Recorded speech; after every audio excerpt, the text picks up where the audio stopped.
In 1891 Montana, desperate women were sold like cattle to pay debts they never owed. Eleanor Vale stood on that auction block, seconds from becoming property of the most dangerous man in Cedar Falls.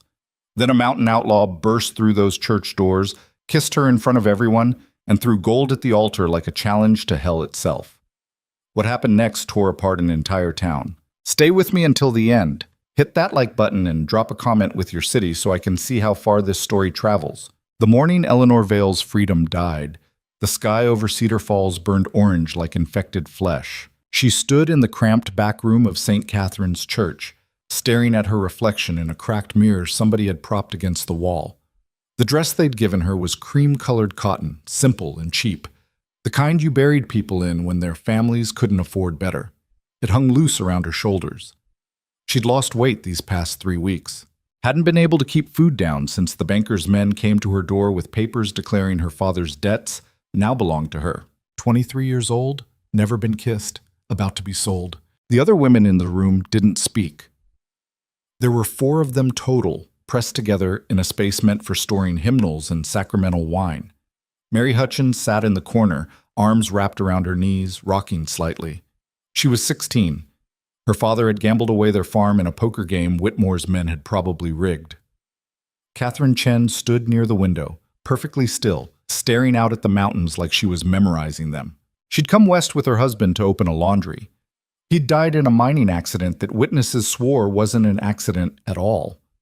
And then there was Rose Sullivan, 40 if she was a day, face hard as the frontier had made it, chain-smoking hand-rolled cigarettes she'd bummed off the church custodian. "They're filling up out there," Rose said, blowing smoke toward the ceiling. "Looks like half the territory showed up." Eleanor's hands were shaking. She pressed them flat against her stomach, trying to will them steady. "How many men?" "Dozen, maybe. Hard to tell. Most of them look like they crawled out from under rocks." Rose took another drag. "Whitmore's sitting front row, naturally, dressed like he's attending an opera instead of a slave market." "Don't call it that," Mary whispered. Rose looked at her. "What else would you call it, honey?" Mary didn't answer. Her eyes were wet. Catherine finally turned from the window. "Does it matter what we call it? We're here. They're out there. In 30 minutes, we'll belong to whoever pays our price." Her voice was flat, emptied of everything except fact. Eleanor felt something cold settle in her chest. 3 weeks ago, she'd been planning her father's funeral. Daniel Vale, town librarian, gentle man who'd taught her to read Latin and love poetry and believed the world had more good in it than bad. They'd found him at the bottom of the stairs in their home, neck broken, bottle of whiskey shattered beside him. The sheriff ruled it accidental death. Drunk old man took a tumble. Except her father hadn't touched liquor in 15 years. And the very next morning, Harold Whitmore appeared at her door with documents showing debts she'd never heard of. Loans her father supposedly took. Gambling markers. Business investments gone wrong. All of it adding up to more money than Eleanor could earn in 3 lifetimes. "Sign over the house," Whitmore had said, standing in her doorway like he already owned it, or settle the debt another way. She'd understood what another way meant when the notice came about the bride auction. Voices rose in the chapel beyond the door. Men's voices, rough and impatient. Someone laughed, cruel sound, sharp as broken glass. Rose stubbed out her cigarette on the windowsill. "My husband died owing Whitmore for medical bills.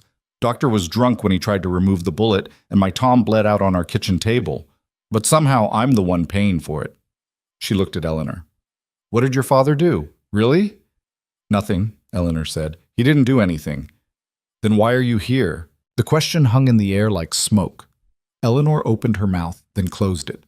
Because the truth was bigger than this room, bigger than this auction, and saying it out loud wouldn't change what was about to happen. The door opened. Reverend Thomas stood there, gray-haired and bent-backed, looking like he'd aged a decade in the past month. He wouldn't meet their eyes. "It's time, ladies." Nobody moved. "Please," he said quietly, "don't make this harder than it needs to be." Rose stood first, brushing ash off her dress. "Come on, girls. Let's get purchased." They filed out into the narrow hallway. Eleanor's legs felt disconnected from her body, like she was watching herself move from somewhere far away. She could hear the crowd now, men talking, boots scuffing against floorboards, someone coughing wet and phlegmy. The Reverend stopped them just before the chapel entrance. When your name is called, you'll walk to the front and stand beside me. Bidding will proceed in an orderly fashion. Once a price is agreed upon, the marriage will be performed immediately. Do you understand? Mary started crying, small, choked sounds she tried to muffle with her hand. I said, do you understand? Yes, Catherine said. Yes, Rose echoed. Eleanor nodded, not trusting her voice. The Reverend pushed open the door, and sound crashed over them. The chapel was packed, men shoulder to shoulder in the pews, more standing along the walls, some perched in the window frames. The air stank of sweat and tobacco and something else, something hungry and wrong. Harold Whitmore sat in the front row, exactly where Rose said he'd be. He wore a charcoal suit with a burgundy vest, gold watch chain glinting across his considerable stomach. 55 years old, hair going silver at the temples, face that would have been handsome if not for the cruelty that lived behind his eyes. He owned the bank. He owned the hotel. He owned half the businesses in town and most of the land surrounding it. People said he'd come west after the war with nothing but a carpet bag and a talent for finding other people's weaknesses. When Eleanor walked past him, he smiled. She looked away, focusing on the altar ahead. Reverend Thomas climbed the steps and turned to face the crowd. His hands trembled as he opened his Bible. Gentlemen, he began, voice barely carrying over the murmur of conversation, we are gathered here today to— Skip the sermon, Reverend, someone shouted from the back. Let's see the merchandise. Laughter rippled through the chapel. The Reverend's face reddened, but he nodded and closed his Bible. Very well. First is Miss Mary Hutchins, 16 years of age. Her father's outstanding debt is $400. Bidding will start at $500, a man called out. He was sitting 3 rows back, buckskin jacket and beard down to his chest. I'll take her for $500. Mary went white. $550, another voice. This one from a rancher Eleanor recognized, old enough to be Mary's grandfather, reputation for going through wives like firewood. $600. $7. Mary was shaking so hard Eleanor could see it from where she stood. The bidding climbed higher.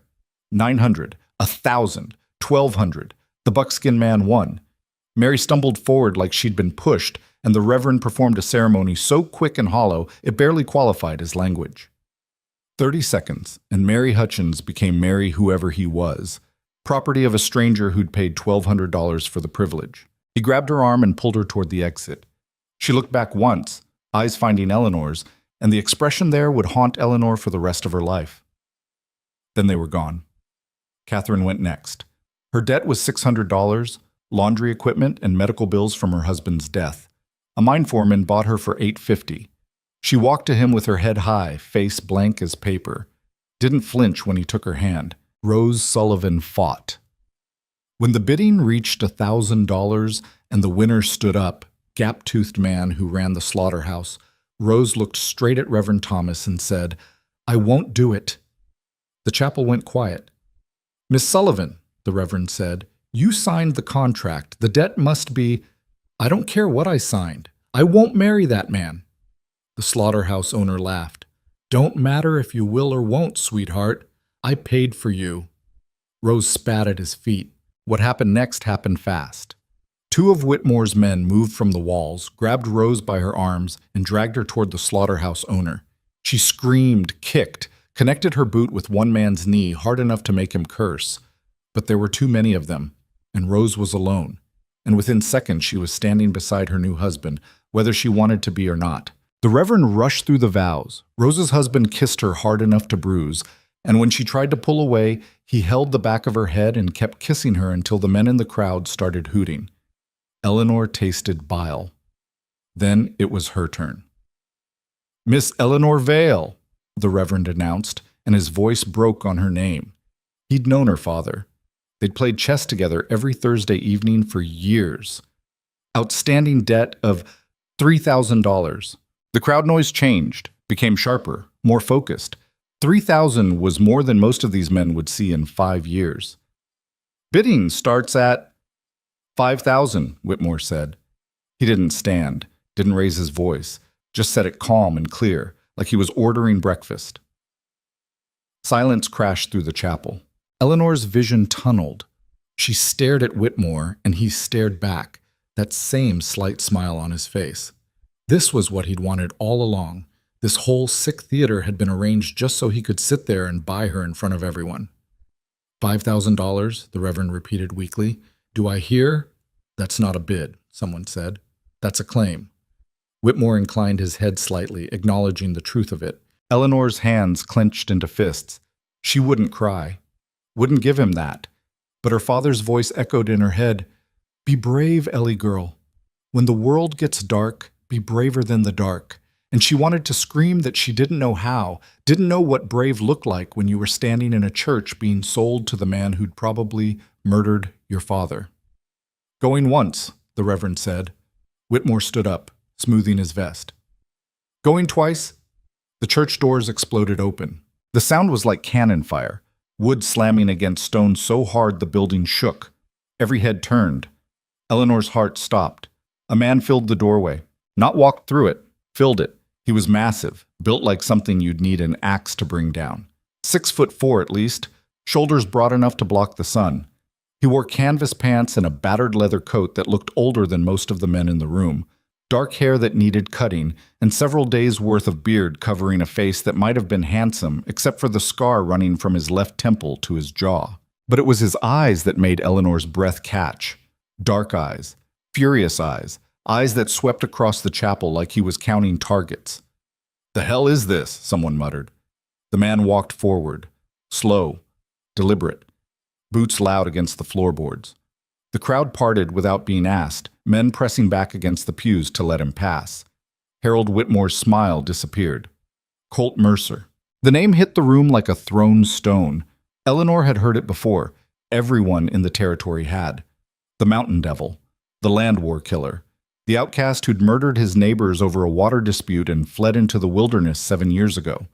People said he lived like an animal up there, hunting and trapping, coming down only when he needed supplies. People said he'd gone half mad from isolation. People said a lot of things, most of them whispered. Mercer didn't stop walking until he was standing directly in front of Eleanor. Up close, he was even bigger. She had to tilt her head back to meet his eyes. This close, she could see the scar wasn't the only mark on him. There was another along his jaw, a third disappearing into his hairline. This was a man who'd survived things that should have killed him. He looked at her for a long moment. Really looked, like he was trying to read something in her face. Then he kissed her. Just leaned down and kissed her, right there in front of everyone. His hand came up to cup the back of her head, gentle but certain, and his mouth was warm against hers and tasted like coffee and wood smoke and something wild she had no name for.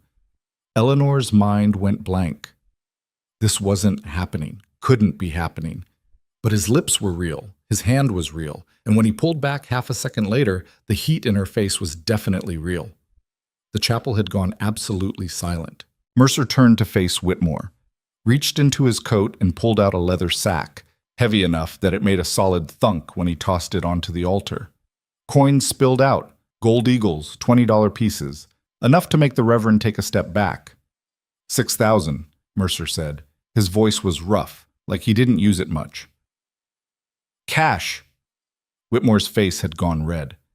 This auction is a legal proceeding, Mercer. You have no right. I got every right. You set the rules. Highest bidder wins. Mercer glanced at the Reverend. Count it. Reverend Thomas looked like he wanted to be anywhere else in the world, but he bent down and started counting with shaking hands. It took him 3 minutes. When he straightened, he looked sick. $6,200, he said quietly. Going once, Mercer said, mocking the Reverend's earlier words. Going twice. He looked straight at Whitmore. Gone. For a second, Eleanor thought Whitmore would do something stupid. His hand drifted toward his coat where she knew he kept a pistol. But there were too many witnesses, and Mercer had positioned himself in a way that put Eleanor behind him, shielded. Whitmore's hand dropped. This isn't over. Yeah, it is, Mercer turned back to the Reverend. Marry us. Now wait just a... Whitmore started. Marry us. The Reverend looked at Eleanor, really looked at her, like he was asking permission for something. She didn't know what to say. This man, this stranger, this legend, this killer had just kissed her and bought her like cattle and was demanding they be married right now, and her mind couldn't process any of it fast enough to form words. But when she looked at Whitmore, saw the rage and possession in his face, felt the memory of his smile when he'd bid $5,000. "Yes," she heard herself say. "Marry us." The ceremony took 2 minutes. Eleanor barely heard it. She was too busy trying to understand what had just happened, what was happening, what it meant that a mountain outlaw had crashed a bride auction and claimed her like some kind of prize. When the Reverend said, "You may kiss the bride," Mercer didn't move, just looked at her with those dark eyes and said, "Already did." Then he took her hand, carefully, like he was worried she might break, and led her down the aisle toward the door. The crowd stayed frozen. Even Whitmore didn't move, though his face promised murder. Outside, the morning sun was too bright. Eleanor's eyes watered. Or maybe she was crying, hard to tell. A horse waited in the street, big bay gelding, already saddled. Mercer helped Eleanor up, then swung into the saddle behind her. His arm came around her waist, holding her steady. "Hold on," he said. Then he kicked the horse into a run, and Cedar Falls disappeared behind them in a cloud of dust and unanswered questions. They rode hard for the first hour. The horse was strong, Mercer's riding was better, and they covered ground fast despite the double weight. Eleanor clung to the saddle horn, trying to process the fact that she was fleeing into the Montana wilderness with a man she'd met 10 minutes ago. A man who'd kissed her in front of half the territory. A man people called a killer. The adrenaline started wearing off around the time they left the main road. Her hands were cramping from gripping the saddle. Her ribs hurt where Mercer's arm held her steady, and her mind kept circling back to one question. Why? Why her? Why today? Why walk into that church and throw away $6,000 on a woman he didn't know? "We need to talk," she said. "Later." Now. Mercer didn't slow the horse, but she felt something change in how he sat. "You want to talk, or you want to get far enough away they can't follow us today?" Eleanor looked back. The road behind them was empty, but that didn't mean much. "How far are we going?" "Far enough." "That's not an answer." "It's the only one you're getting right now." Anger spiked through her fear. You don't get to..." She twisted in the saddle, trying to see his face.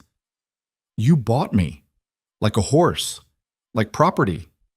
And now you're dragging me into the mountains without even telling me why?" Mercer's jaw tightened. "Would you rather I left you there?" "I'd rather have a choice." "You made your choice when you said yes to the Reverend." "That wasn't a choice. That was..." She stopped. Because what had it been? Desperation? Instinct?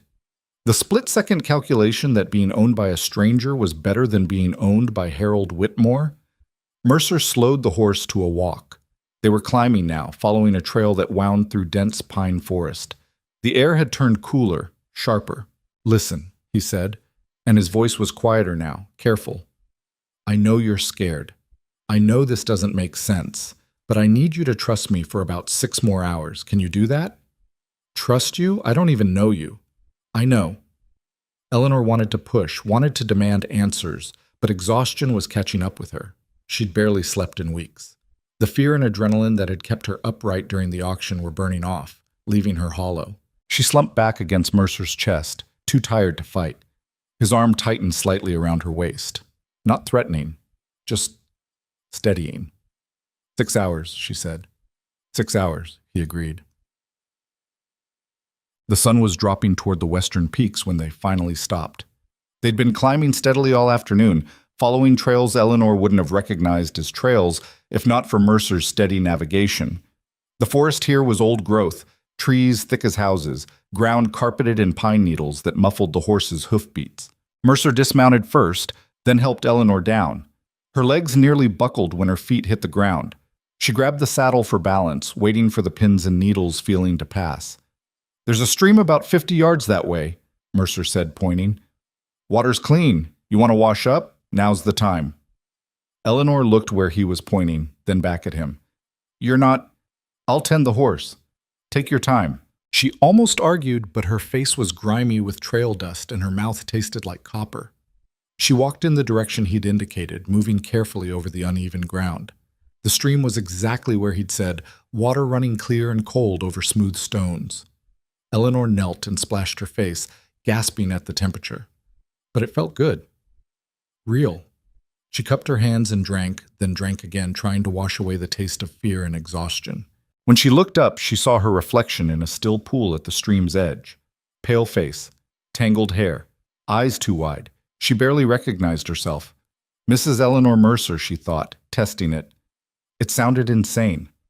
She heard movement behind her and spun, heart hammering, but it was just Mercer leading the horse to drink. He'd removed the saddle and was rubbing the animal down with what looked like dried grass. "How much farther?" Eleanor asked. "Another hour, maybe less." "To where?" He glanced at her. "My place." "Your cabin?"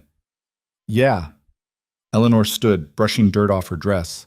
The cream cotton was ruined, torn at the hem and stained with horse sweat. "The one where you've been living alone for 7 years." Mercer didn't answer, which was answer enough. "And now you're bringing home a wife."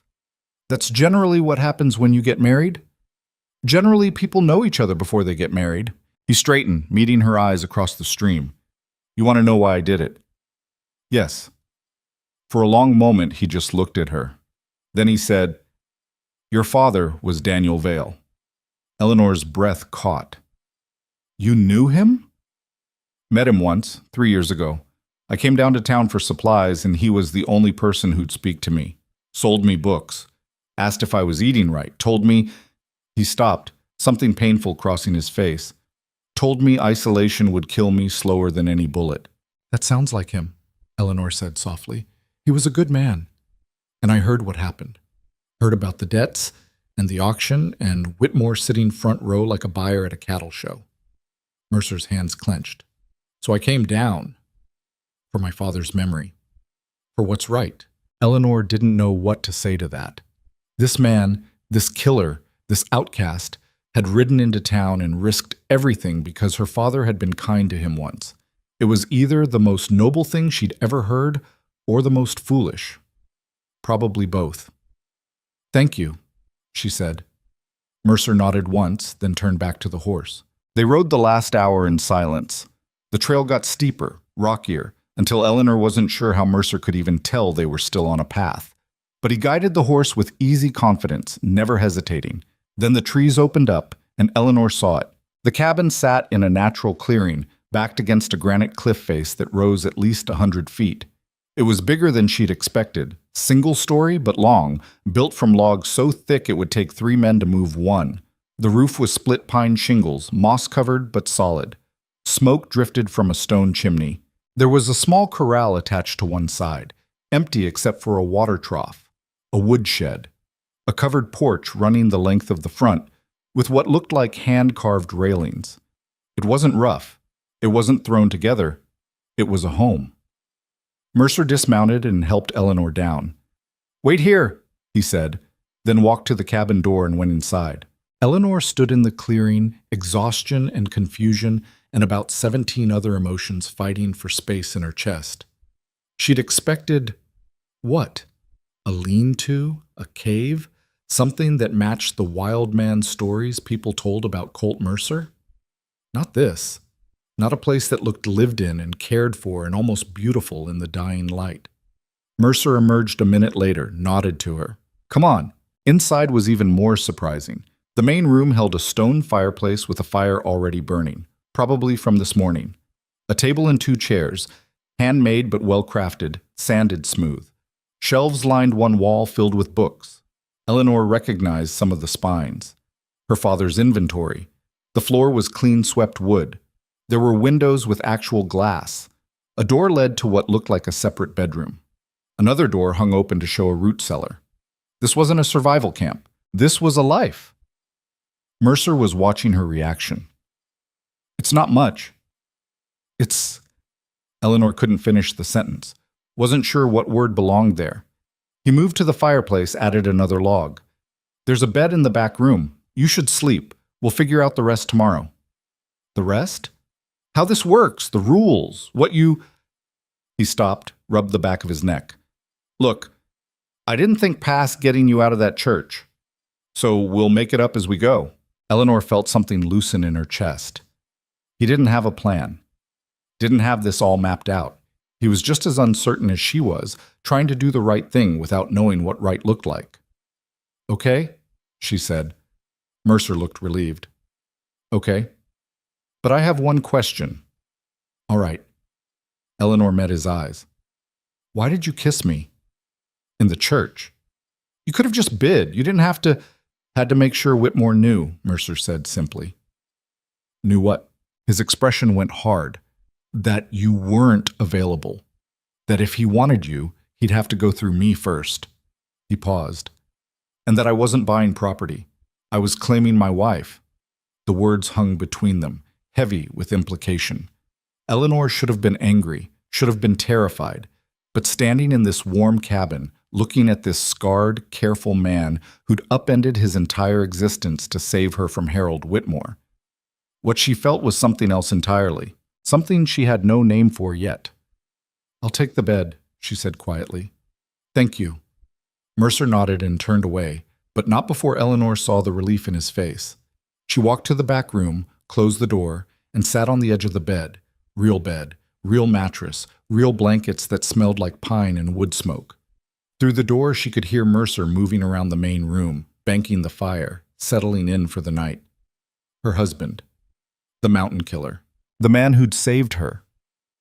Eleanor lay back, stared at the ceiling, and wondered what the hell happened next.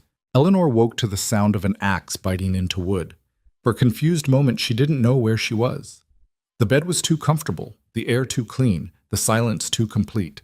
Then memory crashed back, the church, the auction, Mercer's kiss, the long ride into the mountains, and she sat up so fast her head spun. Pale light filtered through the small window. Dawn, maybe just past it. She was still wearing the ruined cream dress from yesterday, and every muscle in her body ached from hours on horseback. The axe sound came again, rhythmic, steady. Eleanor stood on shaky legs and walked to the main room. The fire had been rebuilt, coffee pot sitting on a metal grate over the flames. A plate waited on the table, bread, some kind of dried meat, and what looked like wild berries. A cup sat beside it, but no Mercer. She moved to the front window and looked out. He was about 30 yards from the cabin, splitting firewood with methodical efficiency. He'd removed his coat despite the morning chill, worked in just a dark shirt that was already damp with sweat. Even from this distance, she could see the play of muscle across his shoulders each time he brought the axe down. He didn't look like a killer. He looked like a man doing morning chores. Eleanor poured herself coffee, black, strong enough to strip paint, and sat at the table. The bread was dense and slightly sweet, homemade. The meat was venison, she thought. The berries were tart and perfect. She was halfway through the meal when the door opened and Mercer came in, carrying an armload of split wood. He saw her at the table and stopped. You're up. Hard to sleep through all that chopping. Something that might have been embarrassment crossed his face. Sorry, wanted to get it done before the day heated up.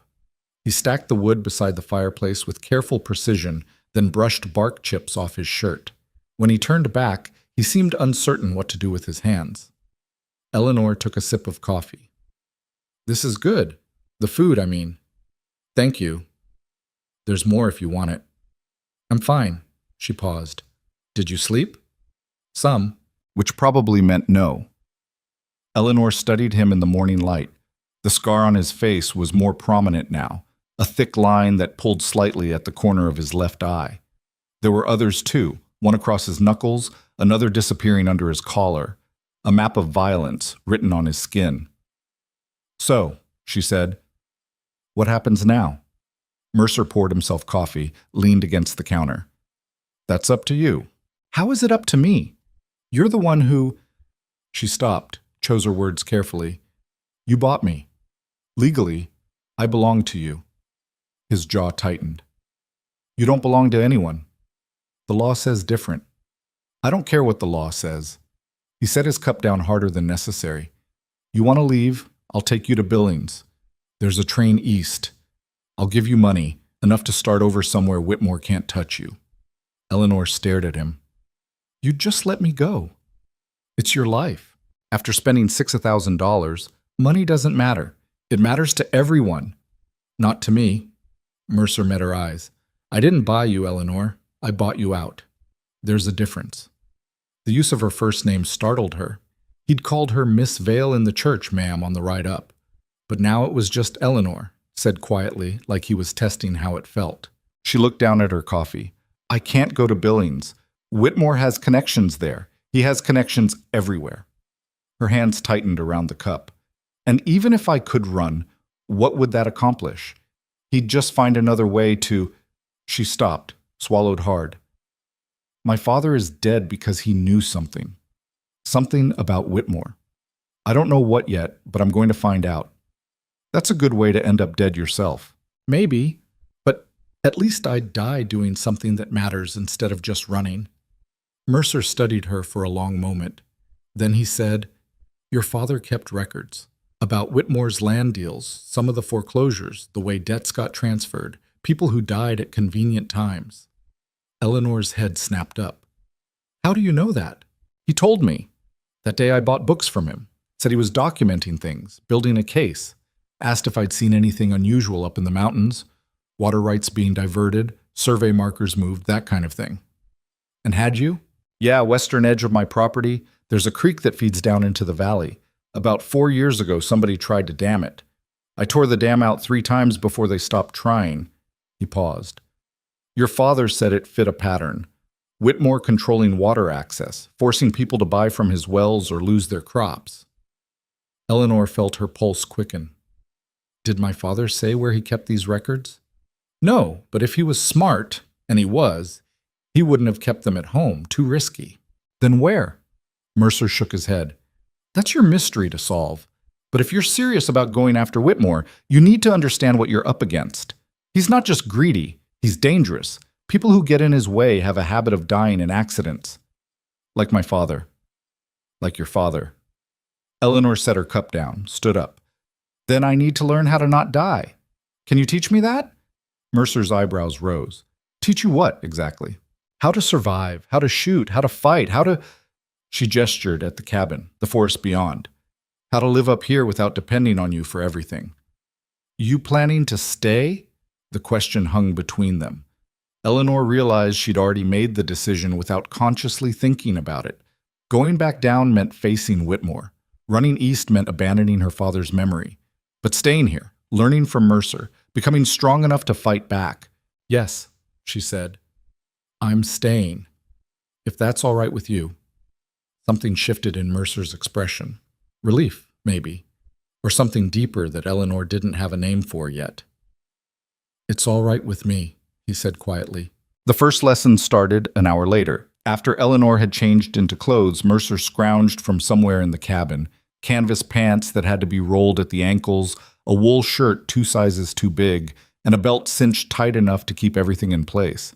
She looked ridiculous. But she could move.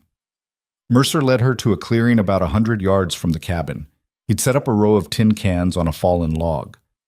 You ever fired a gun? He asked. Once. My father taught me when I was 12. I shot a rifle and nearly broke my shoulder. Yeah, that happens. Mercer pulled a revolver from his belt. Colt Peacemaker, looked well used but maintained. This is easier. Less kick, but you still need to respect it.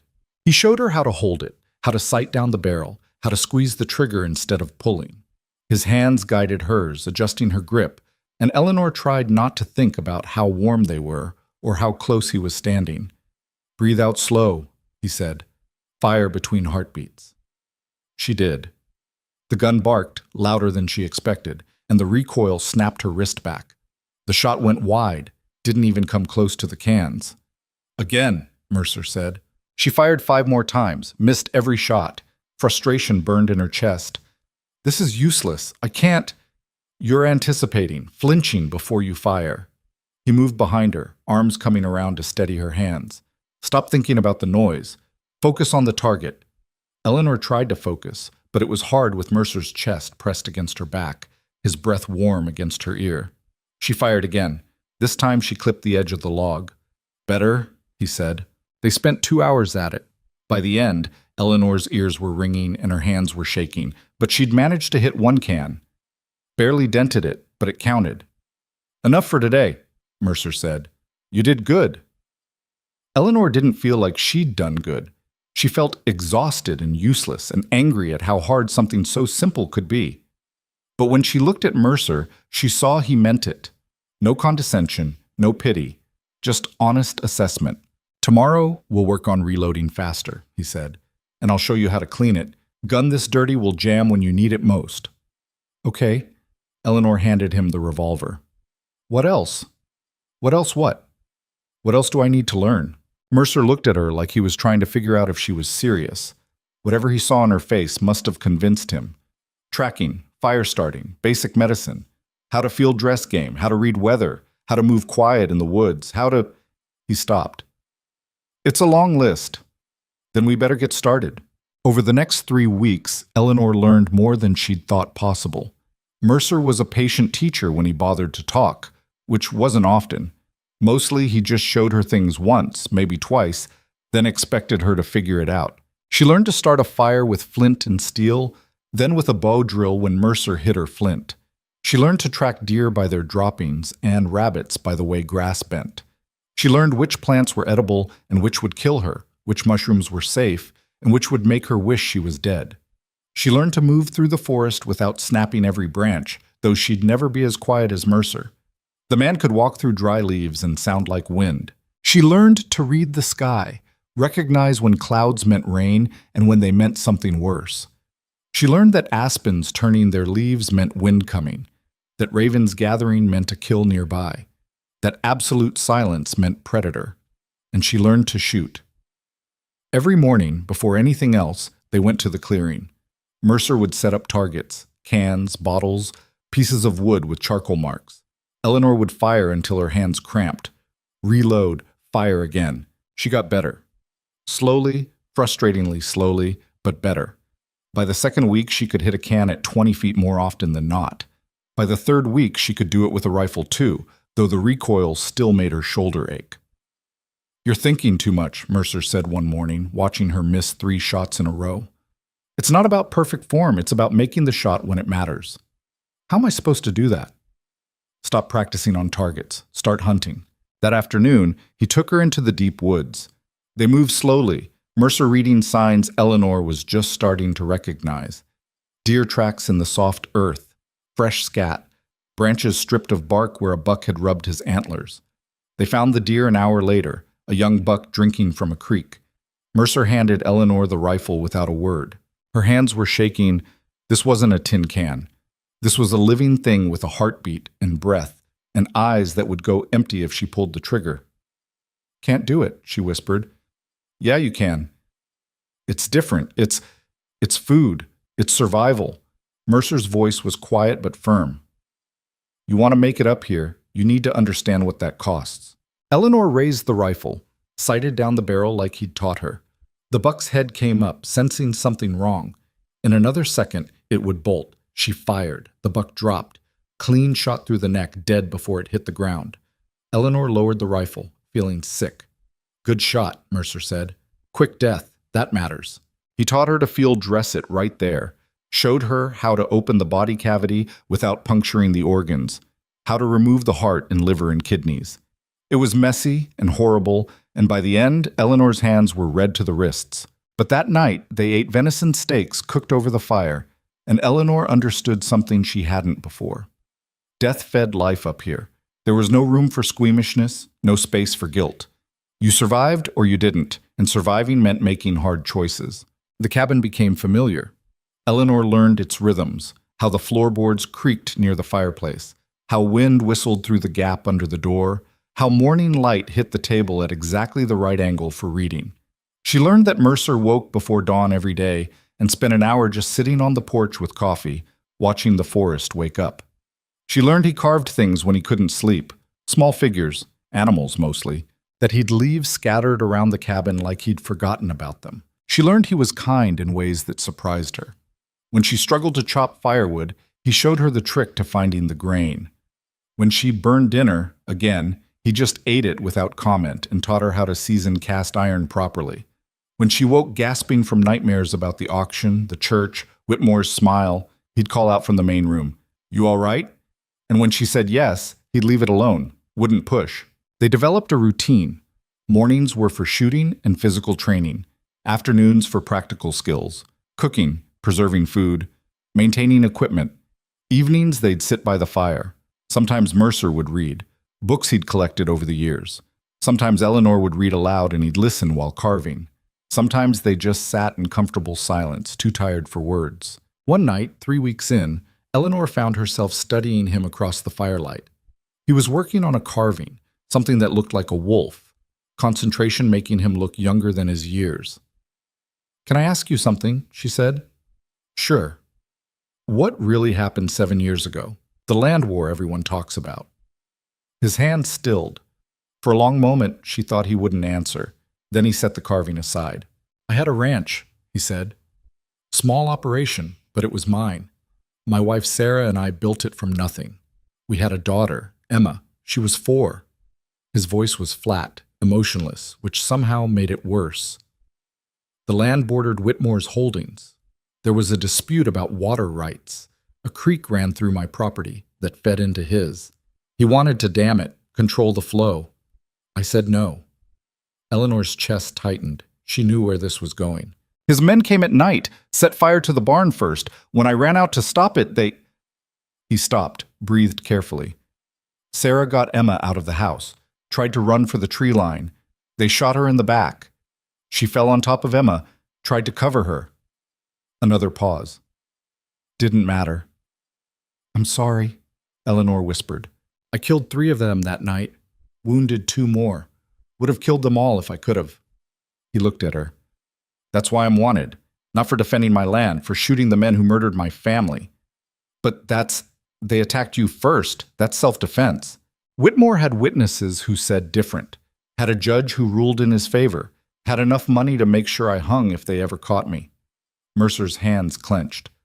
"So I ran, came up here, built this place. And I stayed because going down meant dying, and I wasn't ready to die yet. Wasn't sure what I was living for, but I wasn't ready to stop." Eleanor understood now. The isolation, the careful discipline, the way he'd built this cabin like a fortress against the world. He wasn't just hiding. He was surviving in the only way he knew how. "Your father's kindness meant something," Mercer said quietly. "Nobody'd treated me like a person in years. Then this old librarian sells me books and asks if I'm eating right, like I'm somebody worth worrying about." He met her eyes. "When I heard what Whitmore was doing to you, I had to—" "You saved me," Eleanor said. "Maybe. Or maybe I just needed to save someone. Couldn't save Sarah, couldn't save Emma, but I could save you." His voice roughened. "Selfish, probably. I don't think it's selfish to care. You didn't see me that night. What I did. What I'm capable of." Eleanor thought about that. About the violence he carried, the scars inside and out. "I've seen what Whitmore's capable of. I've seen what men do when they think they own the world. And I know which one I'd rather have watching my back." Mercer looked away, but not before she saw something raw in his expression. Gratitude, maybe. Or relief that she hadn't flinched. They didn't talk about it again. But something changed between them after that night. The careful distance they'd maintained started to close. Not physically. They still slept in separate rooms, still moved around each other with deliberate space, but in other ways. Eleanor started to notice things, the way Mercer's eyes tracked her when she moved through the cabin, making sure she was safe. The way he'd leave coffee warm when he knew she'd sleep late. The way he smiled, rare and quick, when she managed something he'd taught her. And she started to notice her own reactions. The way her pulse jumped when his hand brushed hers passing the water bucket. The way she looked for excuses to be near him. The way she'd caught herself watching him sleep one morning, studying the lines of his face in the early light and wondering what it would feel like to... She shut that thought down fast. This was survival. Partnership. Maybe friendship. Nothing more. Except it was starting to feel like something more. The attack came on a Tuesday morning, 4 weeks after Eleanor arrived. She was inside the cabin, attempting to repair a tear in one of Mercer's shirts. Her sewing was terrible but improving, when she heard the horse scream. Not whinny, scream. She dropped the shirt and ran for the door. Mercer was already moving from the woodshed, rifle in hand. His bay gelding was in the corral, eyes white with terror, backing against the far fence. Then Eleanor saw what had spooked it. The bear was massive, grizzly, probably 800 pounds, standing on its hind legs at the corral fence. Its fur was patchy, ribs showing through in places. This was an old bear, maybe sick, definitely desperate. Mercer raised the rifle. "Get inside," Now. Eleanor didn't move. You can't kill it from there. The angle's wrong. It'll just wound it and make it angry. Eleanor, I'm not arguing. I'm right. The bear dropped to all fours, testing the corral fence with one massive paw. The wood creaked, but held. For now. Mercer swore under his breath. All right, I'm going to circle around, get a clear shot from the side. You stay here. If it comes at you, shoot for the head and pray.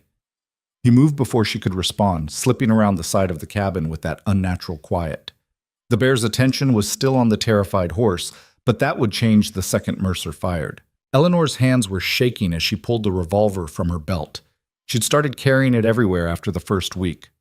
6 shots. Against a grizzly, that might as well be nothing. The bear lunged at the fence. Wood splintered. The horse screamed again, and Eleanor saw Mercer rise from cover, rifle to his shoulder. The shot cracked across the clearing. The bear roared, hurt but not dead. It spun toward Mercer with terrifying speed, dropped to all fours and charged. Eleanor didn't think. Just raised the revolver and fired 3 times at the bear's flank, trying to draw its attention, buy Mercer time to reload. It worked. The bear veered toward her instead, covering ground impossibly fast. 20 yards. 15. 10. Mercer's second shot took it in the shoulder. The bear stumbled but kept coming, momentum carrying it forward. 5 yards now, close enough Eleanor could see the yellow stain on its teeth, smell the rot on its breath. She fired her last 3 shots directly into its face. The bear crashed to the ground 6 feet from where she stood, close enough that blood spattered across her boots. It twitched once, twice, then went still. Eleanor's legs gave out.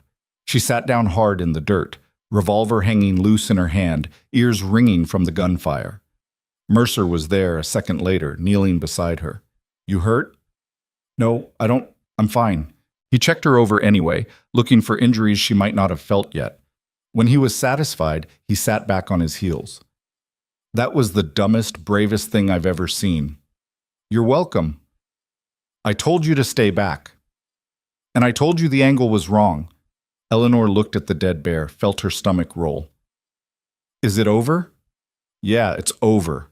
But she could see it wasn't. Not really. The bear had been starving, desperate enough to attack in daylight. That meant something had disrupted the normal food chain. Could be natural, bad berry season, salmon run failed. Could be something else. Mercer seemed to be thinking the same thing.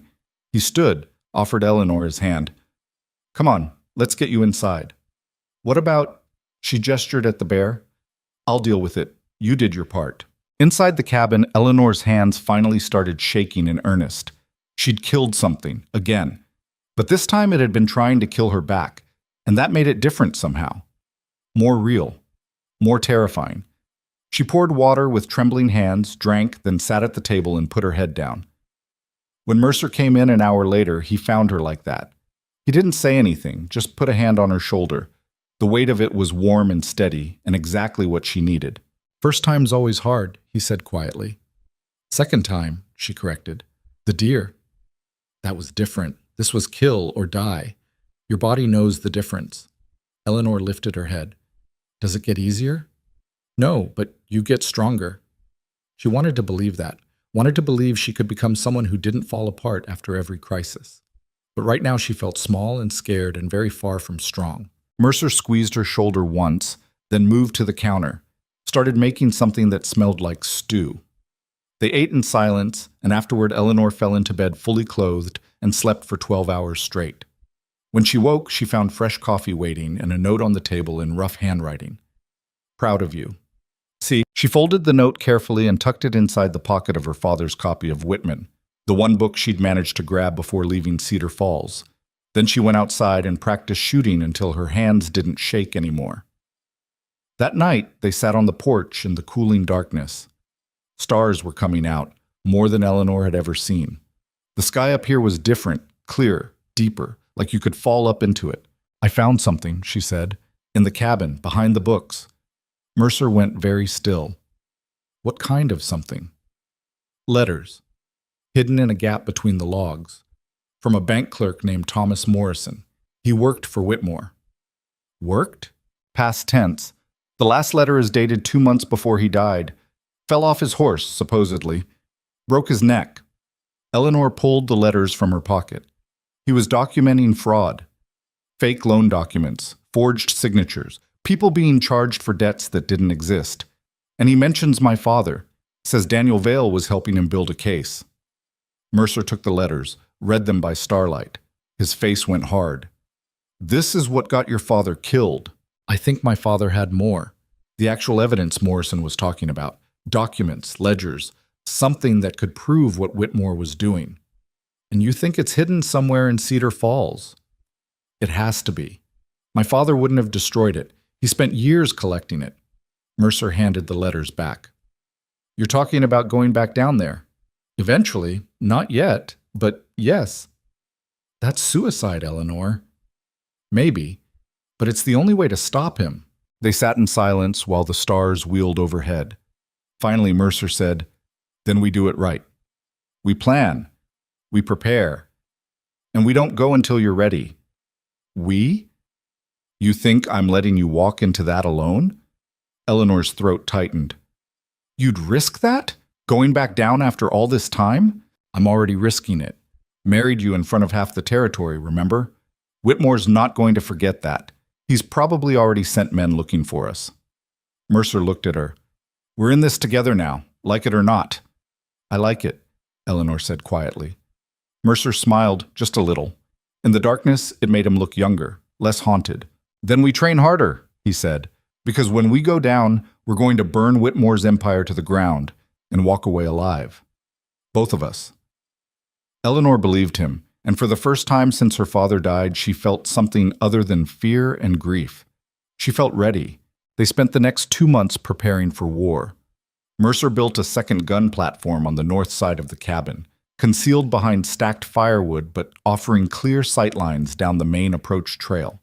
He showed Eleanor how to reload in darkness, how to estimate distance without thinking, how to shoot while moving.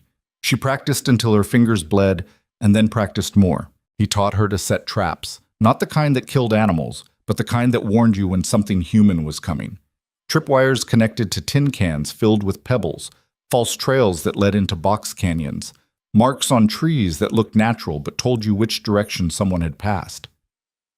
You're preparing for a siege, Eleanor said one afternoon, watching him reinforce the cabin's window shutters with iron bars he'd forged himself. I'm preparing for reality. Whitmore's had 2 months to get angry. Anger makes men stupid, but it also makes them dangerous.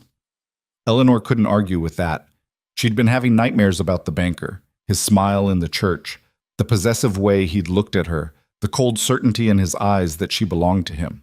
Men like that didn't accept defeat. They just got creative about revenge. But the waiting was eating at her. Every day that passed felt like time wasted, justice delayed. Her father's killer was down in Cedar Falls living free while she hid in the mountains learning to shoot. I want to go back, she said one night. They were cleaning rifles by lamplight, a routine that had become almost meditative. Not permanently, just to look. See if I can find where my father hid the evidence. Mercer didn't look up from the gun he was oiling. Too risky. Everything's risky. Staying here is risky. Different kind of risk. You go down there, Whitmore will know within an hour. He's got eyes everywhere. Then I'll be careful. Careful doesn't matter when you're outnumbered 50-1. He set the rifle aside, met her eyes. I know you're frustrated, but rushing gets you killed. Eleanor wanted to throw something. Instead, she focused on the revolver in her hands, checking the cylinder for the 100th time. My father didn't rush. He spent years building his case, and he still ended up dead at the bottom of the stairs. Yeah, which is why we're not making his mistakes. What mistakes? Being patient? Being careful? That's what you keep telling me to do. Mercer's jaw tightened. His mistake was working alone, not telling anyone what he knew. When they came for him, nobody even questioned it because nobody knew there was anything to question. The truth of that hit Eleanor hard. Her father had died alone, and his secrets had died with him. Or almost died. If not for the bank clerk's letters hidden in Mercer's cabin, she'd have nothing. Then we don't work alone, she said. We find allies, people who hate Whitmore as much as we do. And who would that be?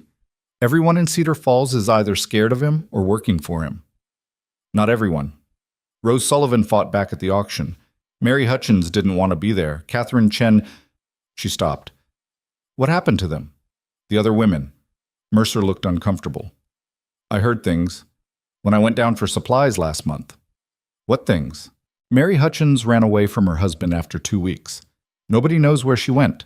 Rose Sullivan's husband died in a bar fight, stabbed by someone who disappeared before the sheriff could investigate.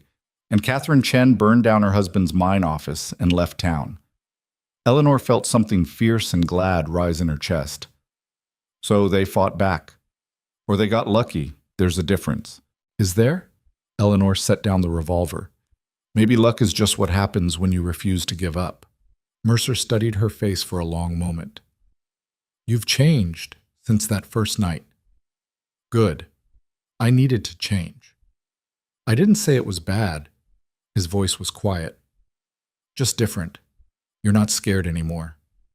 I'm terrified all the time. I just got better at ignoring it. He smiled at that, rare expression that changed his whole face. Yeah, that's basically courage.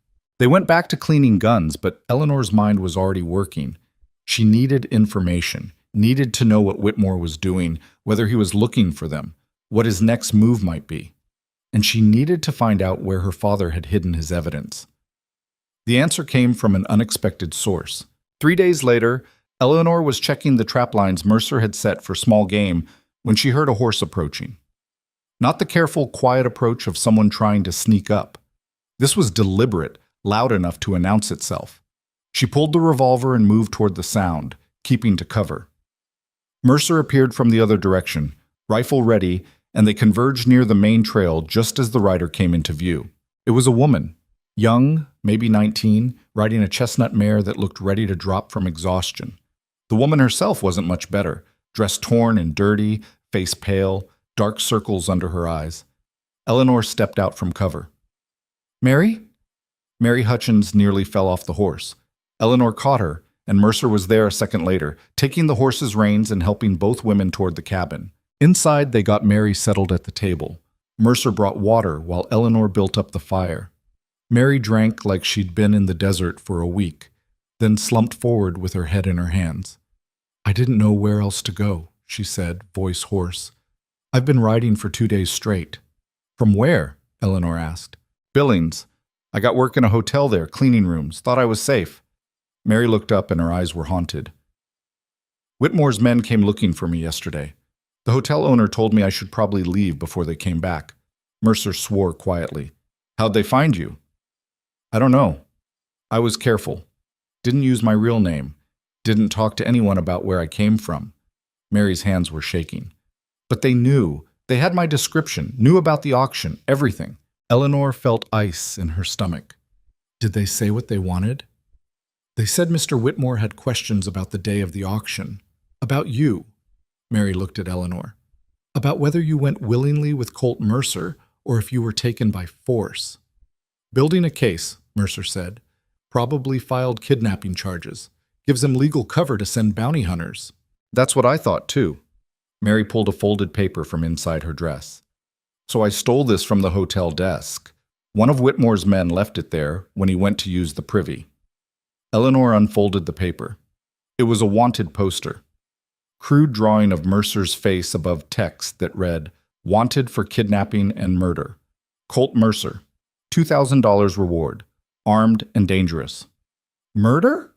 Eleanor's voice came out sharper than intended. Who'd he supposedly kill? Doesn't say. Maybe he just added it for effect. Mary wrapped her arms around herself. Eleanor, he's coming for you. He's convinced everyone you were stolen from him that you need to be rescued. He's got the whole territory believing he's some kind of hero trying to save a kidnapped bride. Mercer took the poster, studied it with a blank expression that told Eleanor he'd been expecting something like this. How long before they track you here? I don't know. I tried to cover my trail, but I'm not good at this. If they ask the right questions in the right towns. Mary's voice broke. I'm sorry. I shouldn't have come. I've probably led them straight to you. No. Eleanor took Mary's hand. You did the right thing. We needed to know. They gave Mary the bed and told her to sleep. She was unconscious within minutes, exhaustion finally catching up with her. Mercer and Eleanor sat at the table in the dim lamplight, the wanted poster between them.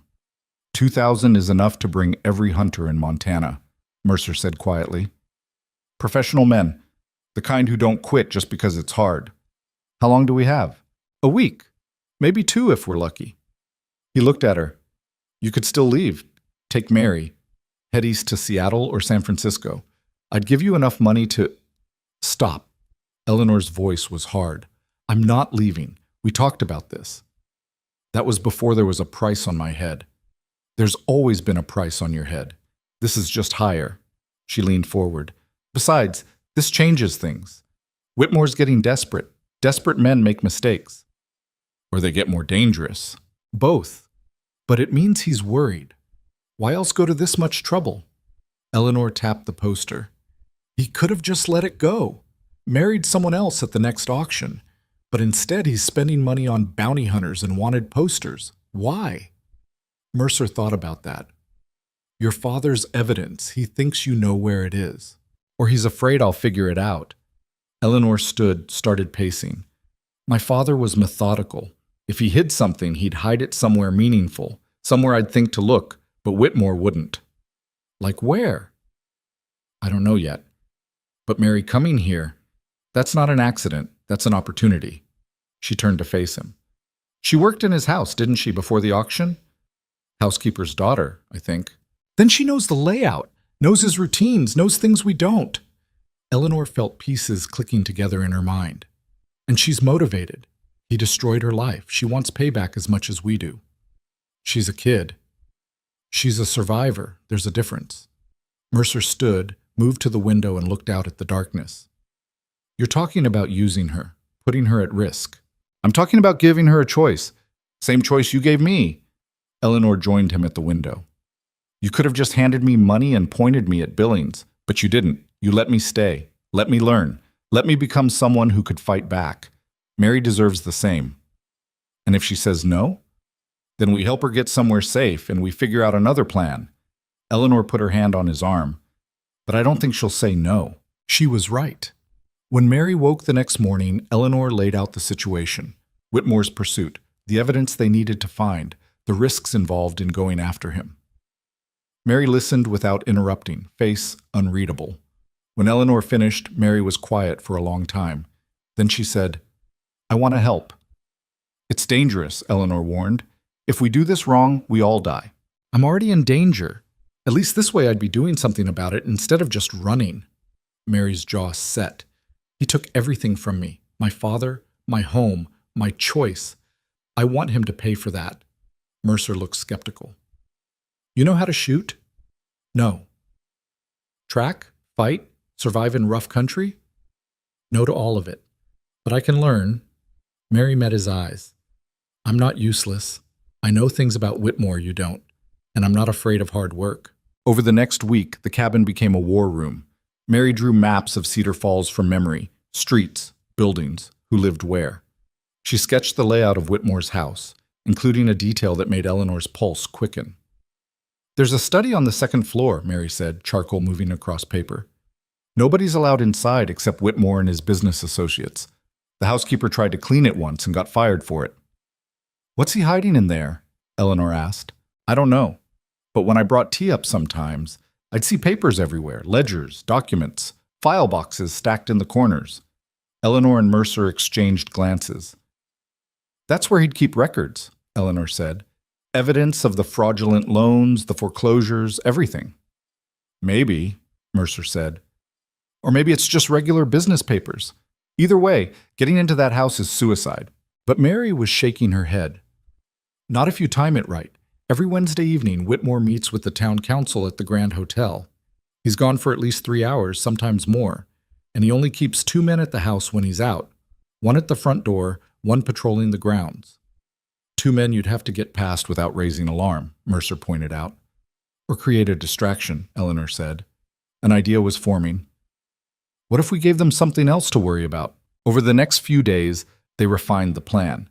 It was risky and complicated and had about a dozen ways to go wrong, but it was also their best shot at getting what they needed. The key was timing and information, and one very specific skill that Eleanor had been practicing without quite knowing why. Mercer had been teaching her to pick locks. It started almost as a game. He'd found an old padlock in his supplies and showed her how to manipulate the pins with bent wire. She'd been terrible at first, all fumbling fingers and frustration. But like everything else up here, she'd gotten better with practice. "Why are you teaching me this?" she'd asked one afternoon, after finally managing to pop a lock open on the 5th try. "Never know when it'll come in handy," Mercer had said, "and it teaches patience. Feel instead of force." Now she understood. Her father's evidence might be locked away. Getting to it might require skills beyond just shooting and surviving. They spent 2 weeks preparing. Mary learned to shoot.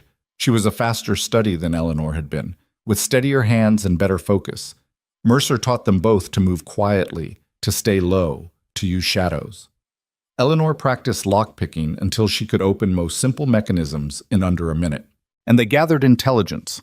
Mercer made 2 careful trips down to settlements near Cedar Falls, listening to gossip, tracking the movements of Whitmore's men. What he learned wasn't encouraging. "He's got at least a dozen men looking for us," Mercer reported after the 2nd trip. "Mostly locals who need the money. But there's 3 professional bounty hunters who came in from Denver last week. They're asking the right questions, checking the mountain trails." "How long?" Eleanor asked. "Could be tomorrow, could be a month. But they're getting closer," which meant they were running out of time to make their move. The decision to go was made on a Thursday evening. They'd been at the cabin for almost 3 months now. Eleanor had changed so much she barely recognized the terrified girl who'd stood on that auction block. She was harder now, leaner. Her hands were calloused from work. Her aim was steady, and she'd killed 2 more animals for food without hesitation. But more than that, she'd found something up here she hadn't expected. Not just survival skills or physical strength.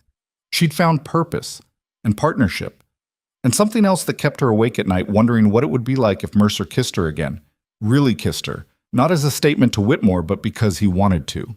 She didn't let herself think about that too much. There was work to do. "We go Wednesday," Eleanor said. "Mary and I will handle the house. You'll be our lookout and exit strategy." Mercer didn't like it. That much was obvious from his expression. But he also understood that this wasn't his choice to make. Eleanor had to do this, had to face Whitmore's domain and take back what he'd stolen. "Rules," he said. "You're in and out in 30 minutes maximum. If anything goes wrong, you abort. And if you get caught, we won't get caught. If you get caught," he continued firmly, "you tell them I forced you, that I threatened Mary, that you're both victims. Understand?" Eleanor wanted to argue, but she saw the fear behind his eyes. He'd already lost one wife to Whitmore's violence. She wasn't going to make him watch another woman die. "Understood," she said quietly.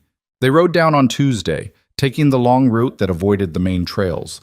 Mercer knew these mountains like his own heartbeat, and he guided them through passes Eleanor wouldn't have believed horses could navigate. They camped that night in a hollow 5 miles outside Cedar Falls. No fire, taking turns on watch. Eleanor couldn't sleep. Every sound made her reach for the revolver at her hip. Every shadow looked like armed men coming to kill them. But dawn came without incident, and by Wednesday afternoon they were in position. Mercer had found them a vantage point on a hill overlooking Whitmore's house.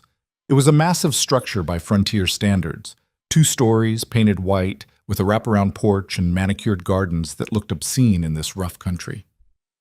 "There," Mary whispered, pointing.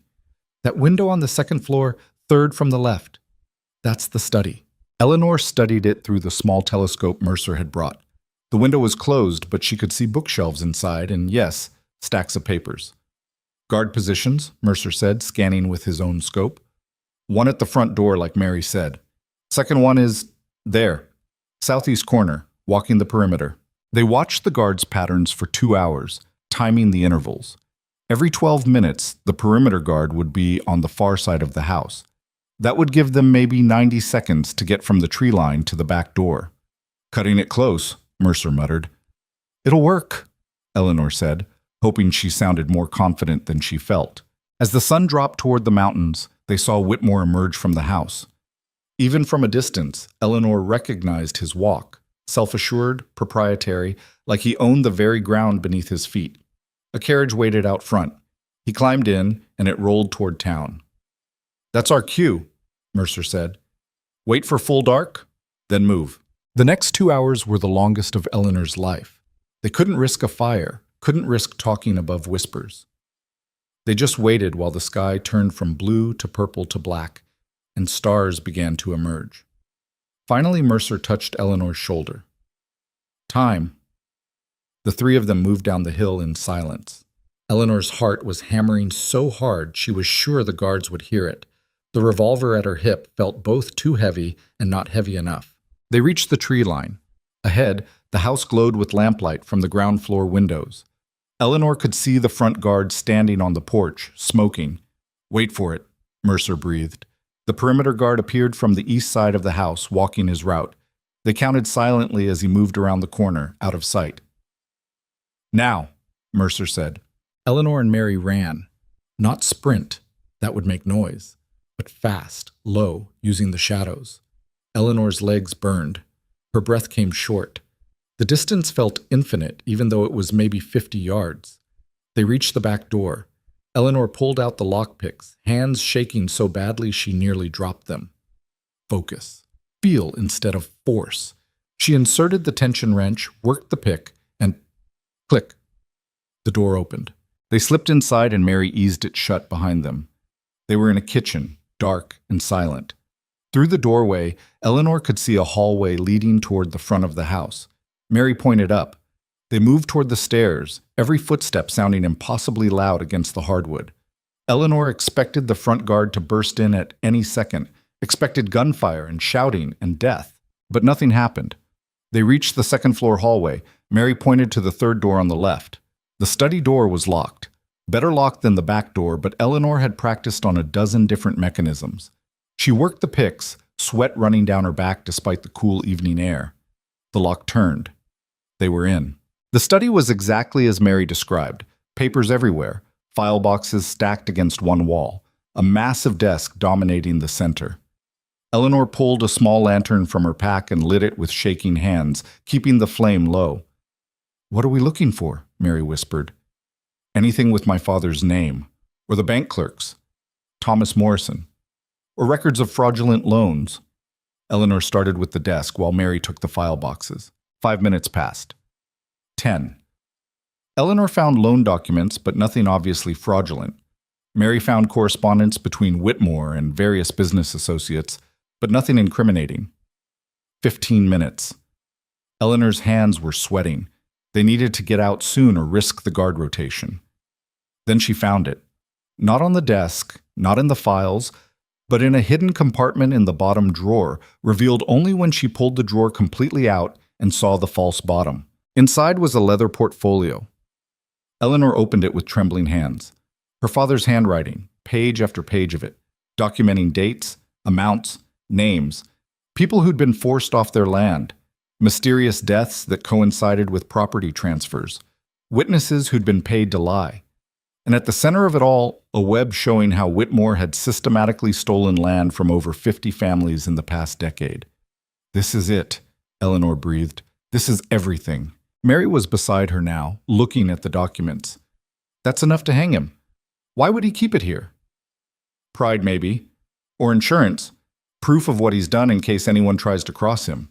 Eleanor closed the portfolio. "Either way, we've got it now." A floorboard creaked in the hallway. Both women froze. Eleanor's hand went to her revolver. The door swung open. But it wasn't a guard standing there. It was Harold Whitmore himself, pistol in hand, smile on his face like he'd just won the best hand of poker in his life. "Hello, Eleanor," he said pleasantly. "I've been waiting for you." Eleanor's hand was already moving toward her revolver when Whitmore raised his pistol higher. "I wouldn't," he said, voice still pleasant, like they were discussing the weather. "Mary, dear, please remove Eleanor's weapon. Slowly." Mary's face had gone white as paper. Her hand shook as she reached for Eleanor's gun. "Don't," Eleanor said. "Do it," Whitmore commanded, and there was iron beneath the courtesy now. "Or I'll shoot her in the knee and you can watch her bleed while we talk." Mary took the revolver. Her eyes were streaming tears, but her hands were steady enough. "Good girl. Now step away from Mrs. Mercer. Over there, by the window." Whitmore gestured with his pistol. "You've both been very busy, breaking into my home, stealing my property." He nodded toward the leather portfolio Eleanor was still clutching. "That's theft, you know. Serious crime. It's not your property, Eleanor said. Her voice came out steadier than she felt. It's evidence of murder and fraud and nothing that will ever see the inside of a courtroom. Whitmore took a step into the room. He was dressed for the council meeting. Expensive suit, gold watch chain, hair perfectly combed. Only his eyes betrayed the anger beneath the civilized surface. Did you really think I'd leave something that valuable unguarded? That I wouldn't have men watching this house even when I'm gone? Eleanor's stomach dropped. You knew we were coming. I suspected. When little Mary here showed up at that hotel in Billings, I had someone follow her. Very sloppy trail, my dear. Led my men straight to Mercer's cabin. They've been watching you for 2 weeks, waiting to see what you'd do. He smiled. I must say, this is better than I hoped. Both of you, caught red-handed, breaking and entering, theft. And poor Eleanor, clearly coerced by that mountain savage into a life of crime. Nobody coerced me into anything. That's not what the witnesses will say. The whole territory knows Mercer kidnapped you from the church, forced you into marriage. It's really quite tragic. Whitmore's smile widened. But don't worry. Once he's hanged for kidnapping and you're freed from his influence, I'm sure you'll see reason. We can have a proper wedding, start fresh. Eleanor felt bile rise in her throat. I'd rather die. That can be arranged too, but it seems wasteful. He glanced at Mary. As for you, Miss Hutchins, you're an accomplice to felony theft. That's 10 years in territorial prison if you're lucky. Unless, of course, you cooperate. Tell the judge how Mercer threatened you, how Eleanor was clearly under duress, how you were both innocent victims. Mary's jaw clenched. Go to hell. Hell is a children's story, my dear. Prison is real. 10 years of hard labor, terrible food, women who will make your wedding night look gentle by comparison. He let that sink in. Or you walk free, testify against Mercer, and I'll even give you a job in one of my businesses. Your choice. She's not testifying to anything, Eleanor said, because you're not taking either of us anywhere. Whitmore laughed, genuine amusement that made Eleanor's skin crawl. And how exactly do you plan to stop me? You're unarmed, trapped in my house. I have 6 armed men surrounding this building. He pulled a watch from his vest, checked it. In fact, they should be moving into position right about... The window exploded inward. Glass shattered across the floor as Mercer came through in a crash of wood and fury, rifle in his hands. He hit the floor rolling, came up in a crouch with the barrel pointed at Whitmore's head. Drop it, Mercer said. For a second, Eleanor thought Whitmore would be stupid enough to try something. His pistol was still raised, still pointed at Eleanor, but he was looking at Mercer now, at the absolute certainty in his eyes that said he'd pull the trigger without hesitation. Whitmore lowered the gun. Didn't drop it, but lowered it. There's the beast himself, Whitmore said. Right on schedule. Tell me, Mercer, how does it feel knowing you walked into a trap? About as good as you're going to feel when I put a bullet between your eyes. You won't. Too many witnesses, too much noise. My men heard that window break. They're already coming. Whitmore's smile never wavered. You might get me, might even get out of this room, but you won't make it out of this house, and Eleanor and Mary will hang for your crimes. Eleanor saw Mercer's finger tighten on the trigger. For a heartbeat, she thought he'd do it anyway. Just shoot Whitmore and damn the consequences. But Mercer's eyes flicked to her just for an instant, and she saw the calculation there. Saw him weighing her life against revenge. Eleanor, Mercer said quietly, not looking away from Whitmore. The portfolio. You have it? Yes. Then we're leaving, all 3 of us. You're not going anywhere, Whitmore said, but uncertainty had crept into his voice now. He'd expected Mercer to shoot or surrender, not negotiate. Here's what's going to happen, Mercer said. You're going to tell your men to stand down. We're going to walk out of here, and if anyone tries to stop us, I'll kill you first. Then I'll kill as many of your men as I can before they bring me down. Either way, you're dead. You'd sacrifice yourself? Without hesitation. The certainty in Mercer's voice made it true. Eleanor could see Whitmore processing that, trying to find an angle, a way to regain control. And what about your wife? Whitmore asked. You willing to sacrifice her too? Because if shooting starts, she's right in the crossfire. I'm not his hostage, Eleanor said. She'd been slowly moving while they talked, positioning herself closer to Mary, closer to the door. I'm his partner, And I've gotten pretty good at shooting, too. She snatched a revolver from Mary's trembling hands and pointed it at Whitmore's chest. Her hands were steady. 3 months ago, they would have been shaking. Now they were rock solid. Whitmore's expression finally cracked. Anger flashed across his face, pure and undisguised. "You ungrateful little—" "Call your men off," Eleanor interrupted. "Now, or my husband puts a bullet in you and I'll deal with whoever comes through that door." For a long moment, nobody moved. The standoff hung balanced on a knife edge.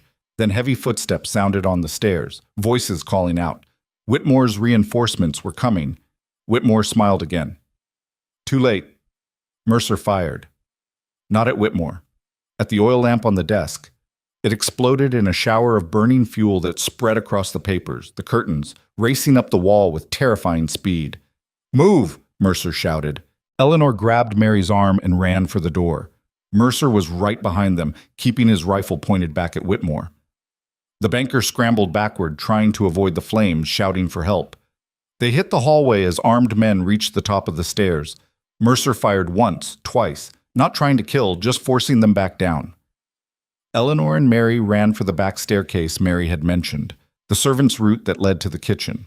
Behind them, the study was an inferno. Smoke poured into the hallway. Someone was screaming. Whitmore, Eleanor realized, screaming about the documents, the evidence, everything burning. They made it to the kitchen. The back door was still unlocked from their entry. They burst through into the night air and ran for the tree line. Gunfire erupted behind them. Wood splintered from the doorframe. Eleanor heard a bullet whine past her ear, way too close. She fired back blindly, not aiming, just trying to slow their pursuit. Then they were in the trees, and Mercer was leading them through the darkness with the sure-footedness of someone who'd spent years learning to navigate by starlight. Eleanor clutched the leather portfolio to her chest and ran, branches whipping her face, lungs burning. They ran for 20 minutes before Mercer finally slowed. They were deep in the forest now, well off any trail Eleanor could recognize. Behind them, the glow of fire painted the sky orange. Whitmore's house was burning. "Did we—" Mary gasped for breath. "Did we just burn down his house?" "Some of it," Mercer said. He was checking their back trail, rifle ready. "Might have been the whole thing if we're lucky." Eleanor collapsed against a tree, chest heaving. Her hands were shaking now, adrenaline catching up with her. "The portfolio. I still have it. Good, because that's the only reason we're not going back to kill him properly." "He knew," Eleanor said. "He knew we were coming, had it all planned." "Yeah, which means someone's been talking, or his men are better trackers than I gave them credit for." Mercer looked at Mary. "You sure you weren't followed?" "I thought I was sure." Mary's voice was small, devastated. "I tried so hard to be careful." "Not your fault. Whitmore's got resources we don't." Mercer pulled out a canteen, passed it to Eleanor. "Drink. We've got a hard ride ahead of us." They'd hidden the horses 2 miles out, in a ravine Mercer knew. The animals were restless but unharmed. They mounted up, Mary riding double with Eleanor, and headed deeper into the mountains. They rode through the night, putting distance between themselves and Cedar Falls. Eleanor dozed in the saddle a few times, jolting awake when the horse stumbled, but Mercer never seemed to tire. He navigated like he could see in the dark, finding paths Eleanor would have missed in broad daylight. Dawn found them at a high mountain lake, crystal clear and cold enough to make Eleanor's teeth ache when she splashed her face. They made a cold camp, no fire that could give away their position, and ate dried meat while studying the portfolio's contents in the growing light. It was worse than Eleanor had imagined. Her father and the bank clerk had documented everything, names, dates, amounts. 53 families destroyed. 12 suspicious deaths that all benefited Whitmore's land acquisitions. Forged documents. Bribed officials. A territorial judge who was on Whitmore's payroll. "This is enough," Mary said, reading over Eleanor's shoulder. "This could destroy him." "If we can get it to someone who matters," Mercer said. "Problem is, most of the law in this territory is either scared of Whitmore or paid by him." "Then we go higher," Eleanor said. "Federal judge, federal marshal, someone outside his reach." "Nearest federal judge is in Helena, 3 days' ride, and Whitmore will have men on every road between here and there." Eleanor studied the documents. Her father's handwriting looked shaky in places, like he'd been writing in fear or exhaustion, but he'd been thorough, methodical. He'd built a case that could stand up in any honest court. There's a federal judge staying at the Grand Hotel, Mary said suddenly. I heard Whitmore mention it during the council meeting. Judge Carson. He's doing a circuit, hearing cases in different towns. Mercer's head snapped up. In Cedar Falls? He was supposed to arrive yesterday, staying through the end of the week. Eleanor felt pieces clicking together. That's why Whitmore was so confident. He's got a federal judge right there, probably already bought and paid for. He could have had us arrested, had a trial, and hanged us all legal-like before anyone questioned it. Or the judge is honest and Whitmore's planning to work around him. Mercer was thinking Eleanor could see it in his eyes. Either way, a federal judge in town changes things. We have to get this evidence to him, Eleanor said. Tonight, if possible, before Whitmore can spin whatever story he's planning. That's suicide. Town will be crawling with his men after what we just did. Then we don't go through town. We go straight to the hotel. Mary shook her head. The Grand Hotel is in the middle of Cedar Falls. There's no way to get there without being seen. During the day, sure. But at night, when everyone's looking for us in the mountains? Eleanor looked at Mercer. You said it yourself. They'll expect us to run, to hide, not to go right back into the lion's den. Mercer studied her face for a long moment. You're serious. Completely. My father spent years building this case. He died for it. I'm not going to waste that by running away and hoping someone eventually believes us. Eleanor's voice hardened. We take this evidence to Judge Carson tonight. We make him listen, and we end this.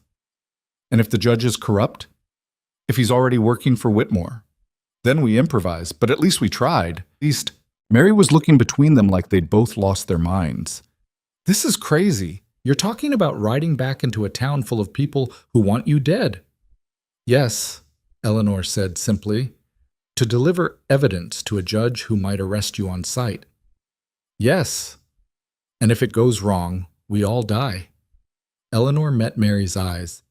If it goes wrong, we die fighting instead of hiding. I can live with that. Can you? Mary looked scared. Terrified, actually. But beneath the fear, Eleanor saw something else. The same anger that had made her fight her husband at the auction. The same defiance that had made her ride 2 days straight to warn them. All right, Mary said quietly. I'm in. They spent the day planning. Mercer scouted the approaches to Cedar Falls, mapped out where Whitmore's men were likely to be posted. Mary drew detailed layouts of the Grand Hotel, entrances, exits, which rooms would be occupied. Eleanor studied her father's evidence until she'd memorized the key points. If they got in front of Judge Carson, she'd have maybe 5 minutes to make the case before Whitmore's men found them. She needed to be ready.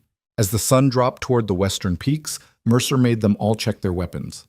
Eleanor's revolver was fully loaded.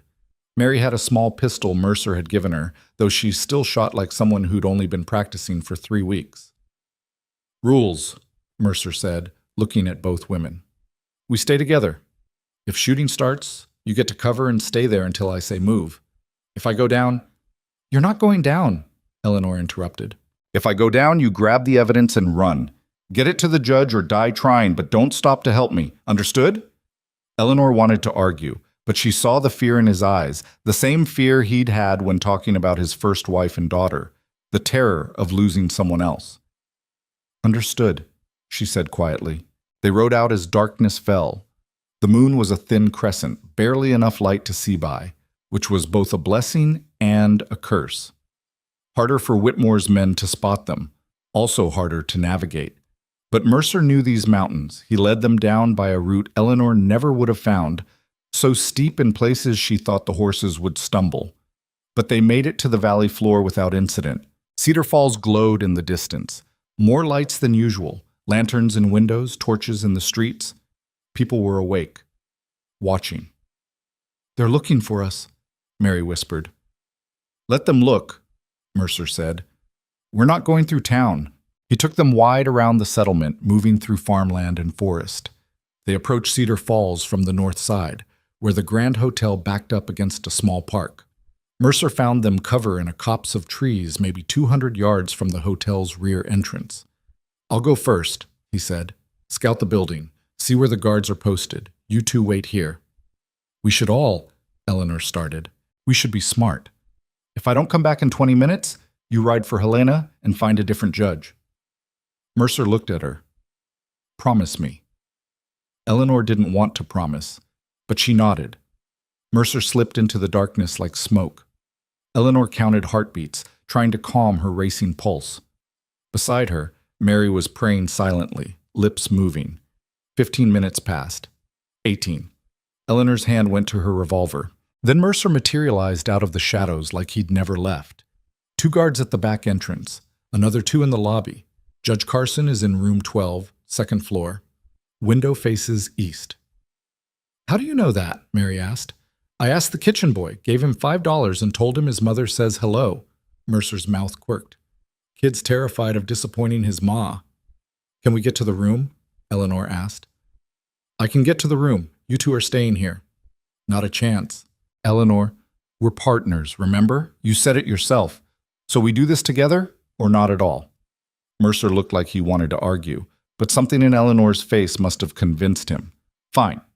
But you follow my lead. Step where I step. Stop when I stop. And if I say run, you run. No arguments." "No arguments," Eleanor agreed. They moved toward the hotel. The 2 guards at the back entrance were smoking, talking quietly, distracted. Mercer led Eleanor and Mary around the side of the building to where a trellis climbed the wall. Roses grew on it, thick enough to provide cover. "Can you climb that?" Mercer asked Eleanor. She looked up at the trellis. It was maybe 15 feet to the second-floor window. The wood looked old but sturdy. "Yes." "Then go. I'll be right behind you." Eleanor started climbing. The trellis creaked under her weight, but held. She could hear Mary climbing below her, breathing hard. Eleanor's hands were sweating, her shoulders burned, but she kept moving. She reached the second floor. The window was slightly open. Hotel rooms were always stuffy this time of year. Eleanor eased it wider, praying it wouldn't squeak. It didn't. She climbed through into a dark hallway. Mercer came through behind her, then helped Mary. They stood in the shadows, listening. Voices drifted up from the lobby. Footsteps on the stairs, someone going down, not up. A door opened somewhere, closed again. Room 12 was at the end of the hall. Light showed under the door. Someone was awake. Eleanor knocked. Soft but clear. "Who is it?" A man's voice, older, gravelly. "Eleanor Vale. I need to speak with you, Judge Carson. It's urgent." "I don't take visitors after dark, miss. It's about Harold Whitmore, and murder, and corruption in your territory." Eleanor's voice was steady. "I have evidence, physical evidence, but if I don't get it to you tonight, I'll be dead by morning." Silence. Then the sound of a lock turning. The door opened. Judge Carson was maybe 60, gray beard, wire-rimmed spectacles, wearing a nightshirt and looking annoyed. But his eyes were sharp, assessing. "You're the bride from the auction," he said. "The one Mercer supposedly kidnapped." "I wasn't kidnapped. I was rescued." Eleanor held up the portfolio. "And I can prove everything, but you need to listen. Now, please." Carson studied her face, then Mercer's, then Mary's. Whatever he saw there must have convinced him. "Come in," he said. "Quickly." They filed into the room. Carson locked the door behind them, then gestured to the table. "Show me what you have." Eleanor spread the documents out. Her father's notes, the bank clerk's letters, ledgers showing fraudulent loans, death certificates for people who'd died suspiciously, property transfers that all benefited Whitmore. Carson read in silence, his expression growing darker with each page. When he finally looked up, his eyes were hard. If even half of this is true." "It's all true," Eleanor said. "My father spent 3 years documenting it. Harold Whitmore is a murderer and a thief. He killed my father because of what he knew, and he's been terrorizing this territory for a decade. These allegations require—" Gunfire erupted outside. Everyone froze. The shots were close. Right outside the hotel, maybe in the street. Mercer moved to the window, looked out. Whitmore's men, at least a dozen. They're surrounding the building. "How did they know?" Mary whispered. "Doesn't matter." Carson was already moving, gathering the documents into the portfolio. "Is there another way out of this building?" "Kitchen exit," Mercer said. "But they'll have it covered by now." More gunfire, closer this time. Someone screamed. The sound of breaking glass from downstairs. "They're coming in," Mercer said. His voice was calm, flat. the voice of a man who'd accepted that violence was inevitable. Eleanor, take the judge and Mary. Get to the roof if you can. I'll hold them off. No, Eleanor said. This isn't negotiable. You're right. It's not. Eleanor pulled her revolver. We fight together or we die together. Those are the only options. Heavy footsteps in the hallway. Someone pounding on doors, shouting. They were searching rooms. Carson looked between them. I can deputize you. Right now. Make this legal. Will that stop them from killing us? Eleanor asked. No. But it means if you survive, you won't hang for defending yourselves. Good enough. Eleanor looked at Mercer. How do we do this? Mercer was already moving furniture, creating cover. Barricade the door. When they try to force it, we fire through the wood. Aim low, harder for them to return fire from the hallway. They worked fast. Dresser against the door. Bed frame tipped on its side. Carson helped despite his age, moving with the efficiency of someone who'd been in tight spots before. The pounding reached their door. Open up! Federal warrant! Show me the warrant, Carson shouted back. Judge Carson? The voice outside went uncertain. Yes, and I'm deputizing the people in this room. Anyone forces this door is committing assault on a federal officer. Back down. Now. Silence. Then, we've got orders from Mr. Whitmore, sas. I don't care about Whitmore's orders. I'm a federal judge, and I'm telling you to stand down. More silence. Eleanor could hear hushed voices conferring, then footsteps retreating. They're getting instructions, Mercer said. Won't last long. He was right.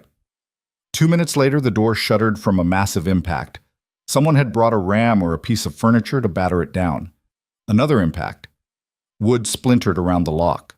Mercer raised his rifle. Get ready! The door crashed open. The barricade held but shifted. An arm came through the gap, holding a pistol. Mercer shot it.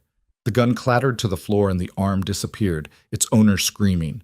More gunfire from the hallway. Bullets punched through the door, through the walls. Eleanor dropped low and returned fire, aiming at where she guessed bodies would be. Someone fell in the hallway. She heard him hit the floor. The barricade shifted again. They were pushing through despite the gunfire, desperate or stupid or both.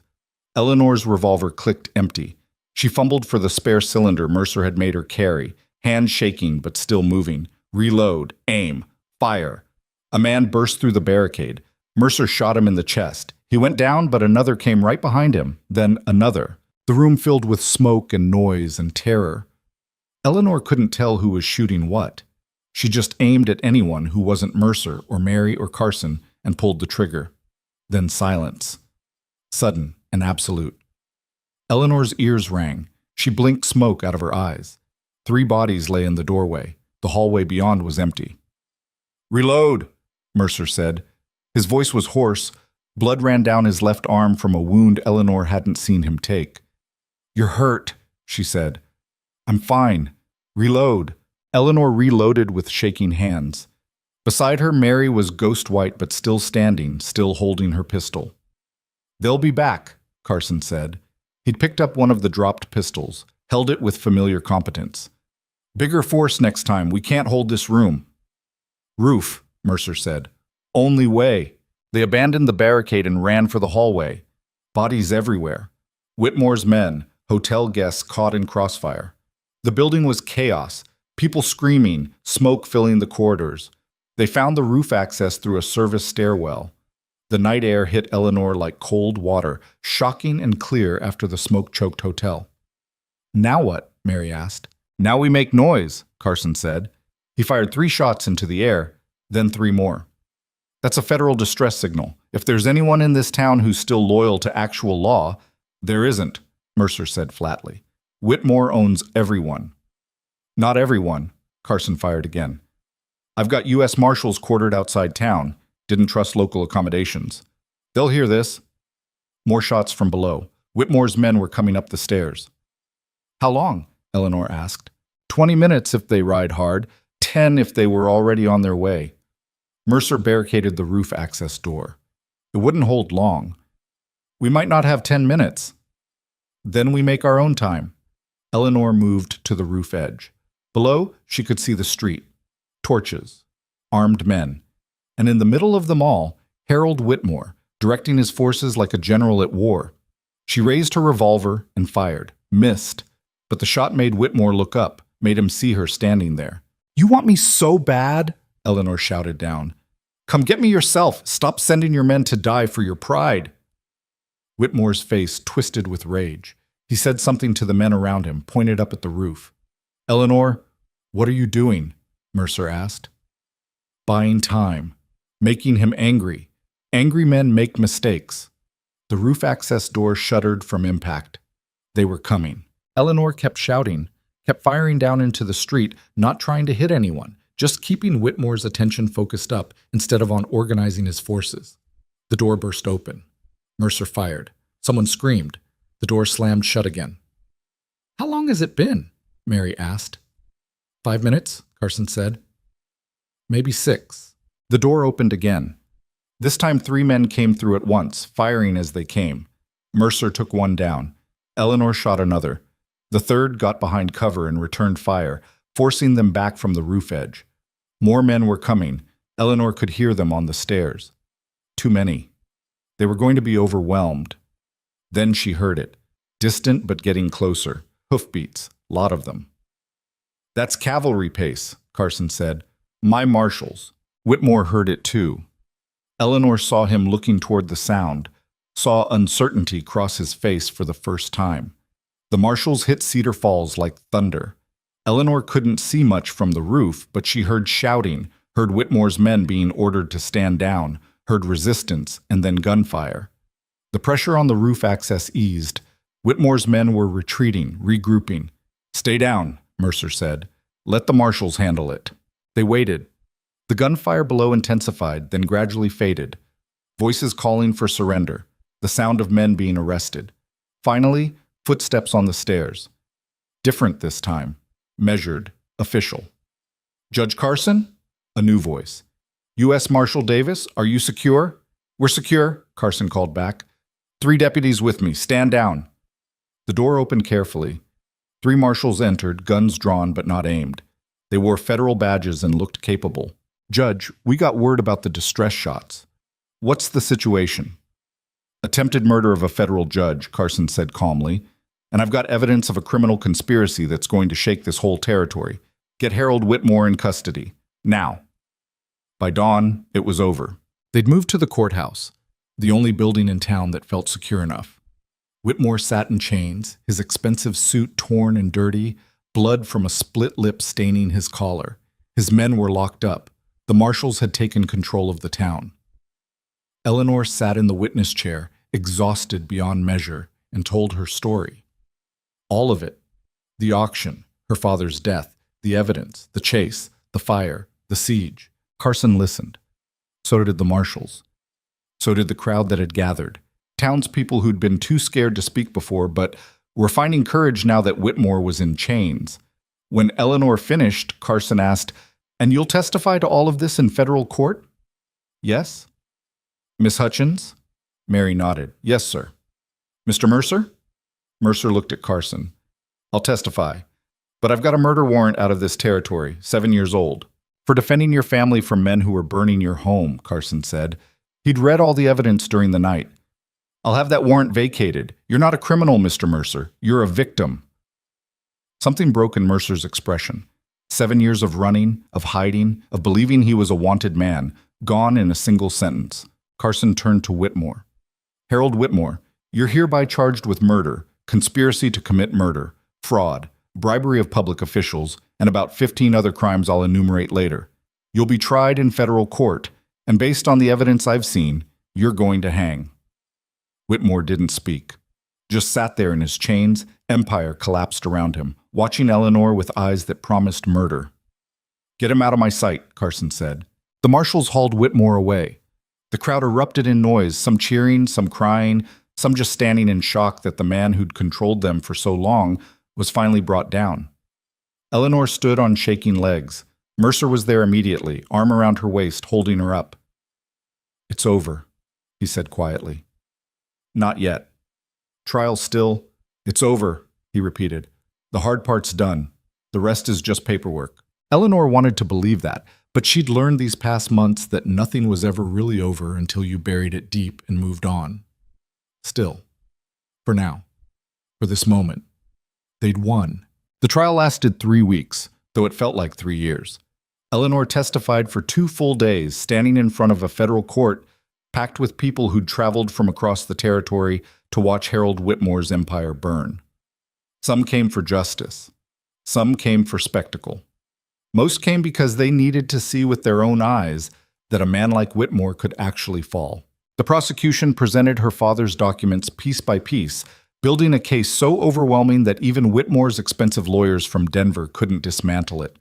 53 families destroyed, 12 deaths, hundreds of thousands of dollars stolen through fraud and manipulation.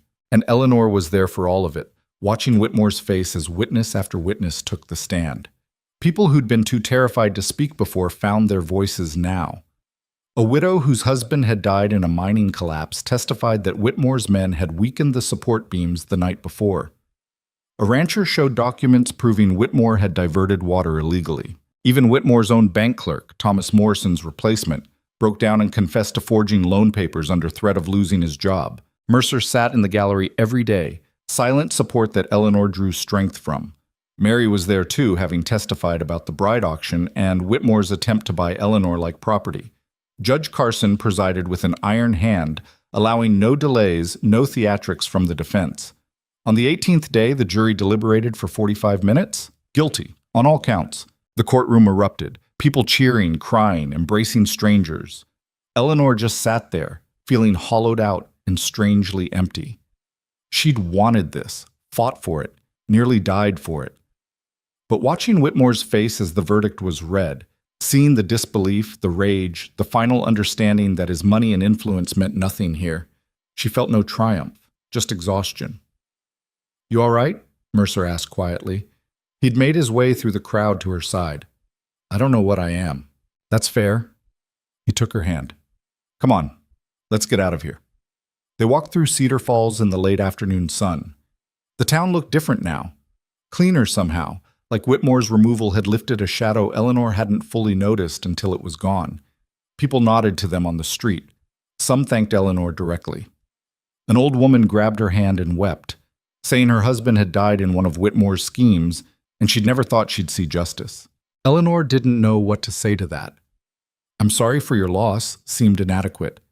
"You're welcome" seemed wrong. She just squeezed the woman's hand and hoped that was enough. They found Mary at the hotel, not the Grand, which was still being repaired from the siege, but a smaller establishment that had given Mary a job as a housekeeper. She was sweeping the front steps when they arrived, and the transformation in her was remarkable. The terrified 16-year-old from the auction had become someone harder, more focused. Still young, but aged in the way frontier life aged people. "It's done then," Mary said, setting the broom aside.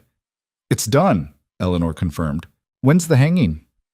"Judge Carson set it for 2 weeks from today, public execution in the town square." Eleanor felt sick saying it. She'd wanted Whitmore punished, wanted justice, but the thought of watching him die turned her stomach. Mary had no such reservations. "Good. I'll be there." They talked for a while about what came next. Mary had decided to stay in Cedar Falls, at least for now. The hotel owner was teaching her bookkeeping, and she'd discovered she had a head for numbers. Eventually, she might move to a bigger city, but for now this felt like enough. "What about you?" Mary asked Eleanor. "Back to the mountain?" Eleanor looked at Mercer. They hadn't talked about it explicitly, but she felt the pull of that cabin, that wilderness, that life they'd started building together. "Yeah," she said, "back to the mountain." "You gonna be all right up there? Just the two of you?" Eleanor thought about that. 3 months ago, the isolation would have terrified her. Now it sounded like peace. "I think we'll manage." Mary hugged her then, fierce embrace that spoke of shared trauma and survival. "Thank you. For everything. For showing me it was possible to fight back." "You fought back on your own," Eleanor said. "I just gave you an excuse." After Mary went back to work, Eleanor and Mercer walked to the cemetery on the edge of town. Her father's grave was simple, just a wooden marker with his name and dates. The town had buried him in a pauper's plot since Eleanor had been unable to pay for anything better. She knelt beside the grave and placed her hand on the earth. "We got him, Papa. Whitmore's going to hang. Everyone knows what he did, and your evidence, all those years of work, it mattered. It saved people." Mercer stood a respectful distance away, giving her space. Eleanor was grateful for that. Some grief needed privacy. "I miss you," she said quietly. "I wish you could have met Colt properly. Not just that one time in the library. I think you would have liked him. He's good, in ways that matter." She wiped her eyes. "I'm going to be all right. I wanted you to know that. I'm stronger now. You'd be proud." The wind moved through the pine trees surrounding the cemetery, sounding almost like whispered words. Eleanor chose to believe her father heard her somehow. It made the leaving easier. They stayed in Cedar Falls for 2 more weeks, partly to see the sentence carried out, partly because Eleanor needed time to settle her father's affairs. The house where she'd grown up had been seized by the bank, Whitmore's bank, but Judge Carson had ordered it returned to her along with monetary compensation for the fraudulent debt. Eleanor walked through the empty rooms one last time, seeing ghosts everywhere. Her father at his desk, reading by lamplight. Her mother, dead these 10 years, cooking at the stove. Her own younger self, believing the world was fundamentally good and just. She wasn't that girl anymore. Wasn't sure she wanted to be. "You keeping it?" Mercer asked. He'd come with her but stayed near the door, letting her process. "No. Going to sell it. Give the money to the families Whitmore destroyed. There are widows with children who need it more than I do. That's generous. It's practical. I don't need this house. I've got a home." The morning of the execution, Eleanor woke before dawn with a knot in her stomach. Mercer was already up, making coffee in the hotel room they'd been sharing. They'd fallen into a routine these past weeks, sleeping in the same space but maintaining careful distance. Separate beds. Respectable boundaries. Like they were still strangers instead of people who'd nearly died together multiple times. "You don't have to go," Mercer said, handing her coffee. "Nobody would blame you for sitting this one out." "I know, but I need to see it through." Eleanor sipped the bitter brew. "My father deserves a witness." The town square was packed by the time the execution started.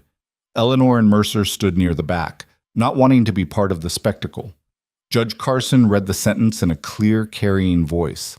Whitmore stood on the gallows, hands bound, looking smaller than Eleanor remembered.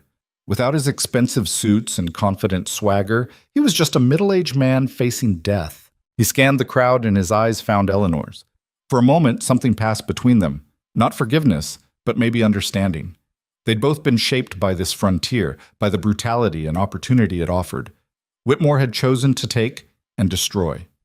Eleanor had chosen to fight back, and now one of them would die while the other lived. The trapdoor opened. Whitmore dropped.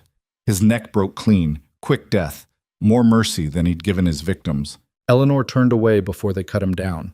She'd seen enough death for one lifetime. "It's over now," Mercer said quietly. "Really over." "Yeah," Eleanor said. "Let's go home." They left Cedar Falls the next morning with 2 horses, supplies for a month, and a sense of finality that felt almost like relief. The mountain trail was familiar now, each turn and landmark holding memories of Eleanor's transformation from frightened bride to someone capable of survival. The cabin appeared through the trees like a promise kept. It looked exactly as they'd left it, sturdy, weathered, real. Eleanor had been gone less than 3 months total, but it felt like years. Inside, everything was covered in dust. They spent the afternoon cleaning, restoring order, making the space livable again. It felt good to work with her hands, to focus on simple tasks instead of testimony and violence and justice. That night they sat on the porch as the sun set behind the western peaks. The sky went through its evening transformation, blue to gold to pink to purple, and Eleanor felt something inside her finally settle. "Can I ask you something?" she said. "Sure." "That first day, in the church, when you kissed me." She looked at him. Was it really just about making a statement to Whitmore, or was there more to it? Mercer was quiet for a long moment. Then he said, "Honestly, I don't know. In the moment, yeah, it was about claiming you publicly, so he couldn't, but..." He trailed off, looking uncomfortable. "But what?" "But I'd seen you around town before. Few times over the years when I came down for supplies. You were always reading on your father's porch or walking to the library with a stack of books. And I remember thinking you looked like someone who still believed the world could be good, despite living in a place like Cedar Falls. He met her eyes. I wanted to protect that, even before I knew Whitmore was after you. Eleanor's chest tightened. I'm not that person anymore. No, you're someone better. Someone who knows the world can be cruel but chooses to fight anyway. Is that better? I think so. Innocence is easy. Courage after you've seen the worst, that's harder. They sat in silence for a while. Then Eleanor said, I'm not going anywhere. Just so you know, this cabin, this life, I'm staying. I was hoping you'd say that. But we need to talk about the sleeping arrangements. We're married, have been for months.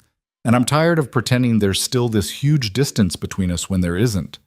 Mercer's eyebrows rose. What exactly are you suggesting? I'm suggesting we stop acting like strangers. We've been through too much for that. Eleanor stood up, held out her hand. Come to bed, the real bed, with me. Eleanor, do you want to? That's not the question. Actually, it's the only question that matters. She kept her hand extended. I'm not asking for promises or declarations. I'm just asking if you want to stop pretending we're not whatever we are. Mercer looked at her hand for a long moment. Then he took it and stood. I want to. Have wanted to for a while. Just didn't think you. Eleanor kissed him. Not the quick statement from the church, but a real kiss. Slow and certain. His arms came around her and she fit against him like she'd been designed for this exact space. When they finally broke apart, Mercer was smiling, rare expression that made him look years younger. Okay then, Eleanor echoed. They went inside together, and for the first time since the wedding, the cabin felt complete. The months that followed were the happiest Eleanor had ever known. Not easy, mountain life was never easy, but filled with the kind of quiet contentment she'd never imagined possible. She and Mercer fell into partnership that deepened into something more. He taught her to hunt elk, to track mountain lions, to read weather patterns in the clouds. She taught him to cook beyond basic survival food, to appreciate poetry again, to laugh at stupid things. They built a second room onto the cabin for storage, expanded the garden, brought in chickens that provided eggs and entertainment in equal measure, started talking about maybe getting a milk cow next spring. And slowly, carefully, they built a life that belonged to them alone. But Eleanor couldn't quite let go of what had happened in Cedar Falls. The trial had exposed Whitmore's crimes, but it had also revealed something larger, a system that allowed men like him to thrive. Women sold at auctions, families destroyed by fraudulent debts, people too afraid or powerless to fight back. One afternoon, 6 months after the trial, a young woman appeared at the cabin. She was maybe 20, face bruised, wearing a wedding ring she kept twisting nervously. Are you Eleanor Mercer? The woman asked. I am. I heard. People said you help women in trouble. Eleanor invited her inside. The story came out haltingly. Forced marriage to pay her brother's gambling debts, husband who beat her when he drank, nowhere to run because the whole town was in on the arrangement. I don't know what I can do, Eleanor said honestly. I'm not a lawyer. I don't have much money. But you fought back, against Harold Whitmore. Everyone knows that story. The woman's eyes were desperate. I just need to know it's possible, that someone like me can get away. Eleanor looked at Mercer. He nodded slightly. You can stay here, Eleanor said. Tonight, at least. Tomorrow we'll figure out where you can go, somewhere safe, and we'll give you money to start over. I can't take your money. You can, and you will, because someone helped me when I needed it. Eleanor took the woman's hands. You're not trapped. Remember that. You're never as trapped as they want you to believe. The woman stayed 3 days. Eleanor taught her to shoot, gave her a revolver and ammunition, helped her plan a route east to a cousin in Wyoming who might take her in. When she left, she hugged Eleanor so hard it hurt. Thank you, she whispered, for showing me I could. After she was gone, Eleanor sat on the porch and stared at the mountains. We're going to get more of them, women running from bad situations. Word's going to spread that there's a place in the mountains where someone will help. Probably, Mercer agreed. That all right with you? It's your cabin too, your life, your choice. He paused. But, yeah, it's all right with me. Over the next 2 years, 17 more women found their way to the cabin. Some stayed a night, some stayed weeks. Eleanor and Mercer helped all of them, with money, with shelter, with basic survival skills, with connections to people in other towns who could offer work or protection. Not all of them made it. 3 went back to their old situations, unable to imagine a different life. 1 died from injuries sustained before she reached them. But the others got out, started over, built new lives from the ashes of the old ones. And Eleanor discovered something she hadn't expected. Helping them helped her. Each woman who walked away stronger than she'd arrived felt like a small victory against the Harold Whitmores of the world. Mary visited once, 2 years after the trial. She'd saved enough money to buy a share in the hotel and was now part owner. She'd also met someone, a carpenter who was helping rebuild Cedar Falls into something better than it had been. "You look happy," Eleanor said, watching Mary help Mercer repair the chicken coop. "I am. Weird, right? After everything." Mary straightened, wiping sweat from her forehead. "But I think maybe that's the point. We went through hell and came out the other side. Now we get to choose what comes next. And you chose Cedar Falls." "I chose not to run anymore. There's a difference." Mary looked at Eleanor. "What about you? You and Mercer ever think about moving down, getting involved in town politics? You'd be good at it." Eleanor thought about that. Once, she might have wanted it, the respectability, the influence, the chance to change systems from within. But that felt like someone else's dream now. "No," she said, "this is where I belong, up here, away from all that. Fighting from the margins instead of the center." Something like that. Mary smiled. "Suits you better anyway. You were never made for playing politics." That night, after Mary had ridden back down to town, Eleanor and Mercer sat on their porch and watched the stars emerge. The sky up here was still impossibly vast, still filled with more light than Eleanor had ever imagined. "Do you regret it?" Mercer asked. "Staying up here instead of going back to civilization?" Eleanor thought about the question, about the life she might have had, remarried to some respectable man, living in a proper house with servants and social obligations. Safe, comfortable, ordinary. "No," she said. "I don't regret any of it. Not even the parts where we almost died, especially not those parts. They taught me I could survive anything." She leaned against his shoulder. "Besides, civilization is overrated. Up here I get to wake up to mountains instead of gossip, shoot elk instead of attending tea parties, live on my own terms instead of someone else's expectations." "You romanticizing frontier life now?" "No. I know it's hard. I know winters are brutal, and we're always one bad season away from disaster. I know we're isolated and vulnerable and probably half crazy from spending so much time alone." She turned to look at him. "But I also know I'd rather be here with you than anywhere else with anyone else. So no, I don't regret it." Mercer kissed her forehead. "Good, because I was going to feel pretty stupid if you did." 3 years after the trial, Eleanor discovered she was pregnant. The realization came slowly: missed monthly bleeding, exhaustion that sleep didn't cure, food that suddenly tasted wrong. She'd been so focused on survival that the possibility of new life hadn't occurred to her. Mercer's reaction was complicated. Joy mixed with terror in equal measure.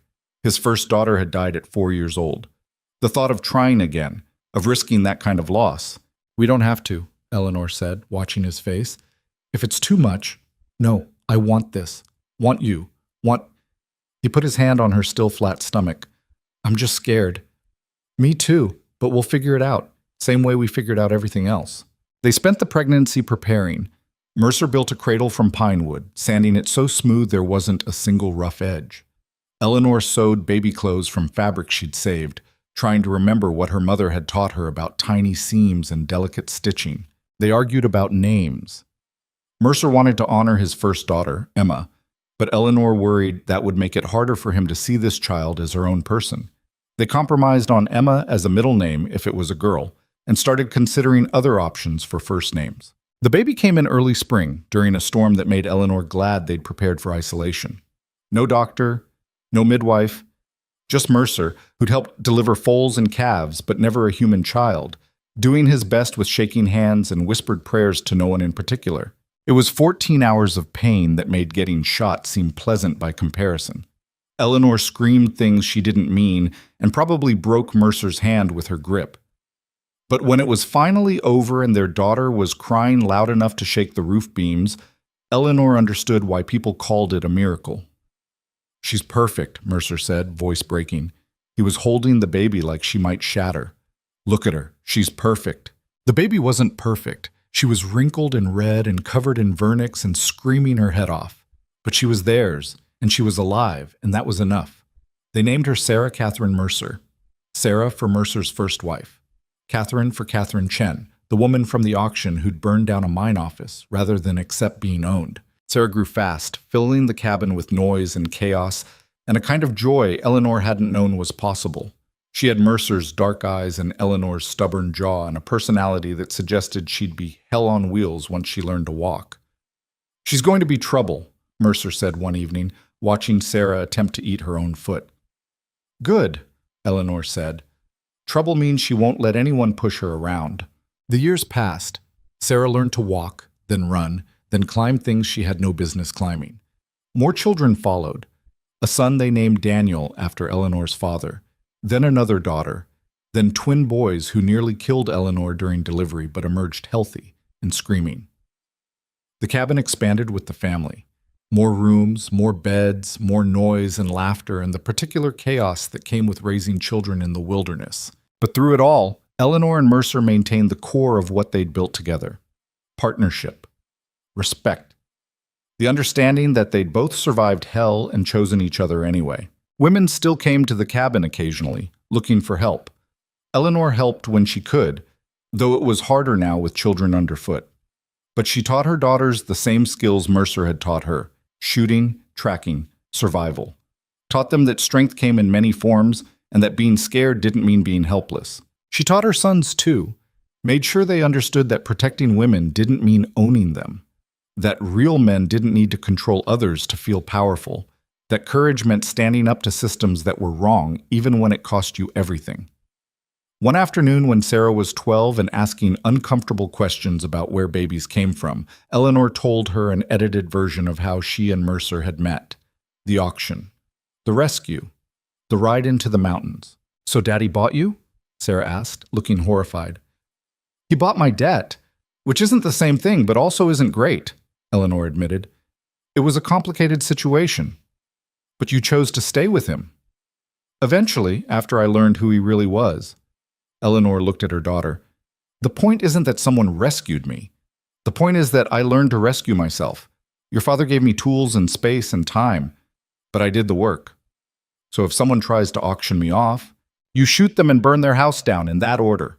Sarah grinned. "Got it." On their 15th wedding anniversary, Mercer took Eleanor back to the clearing where he'd first taught her to shoot.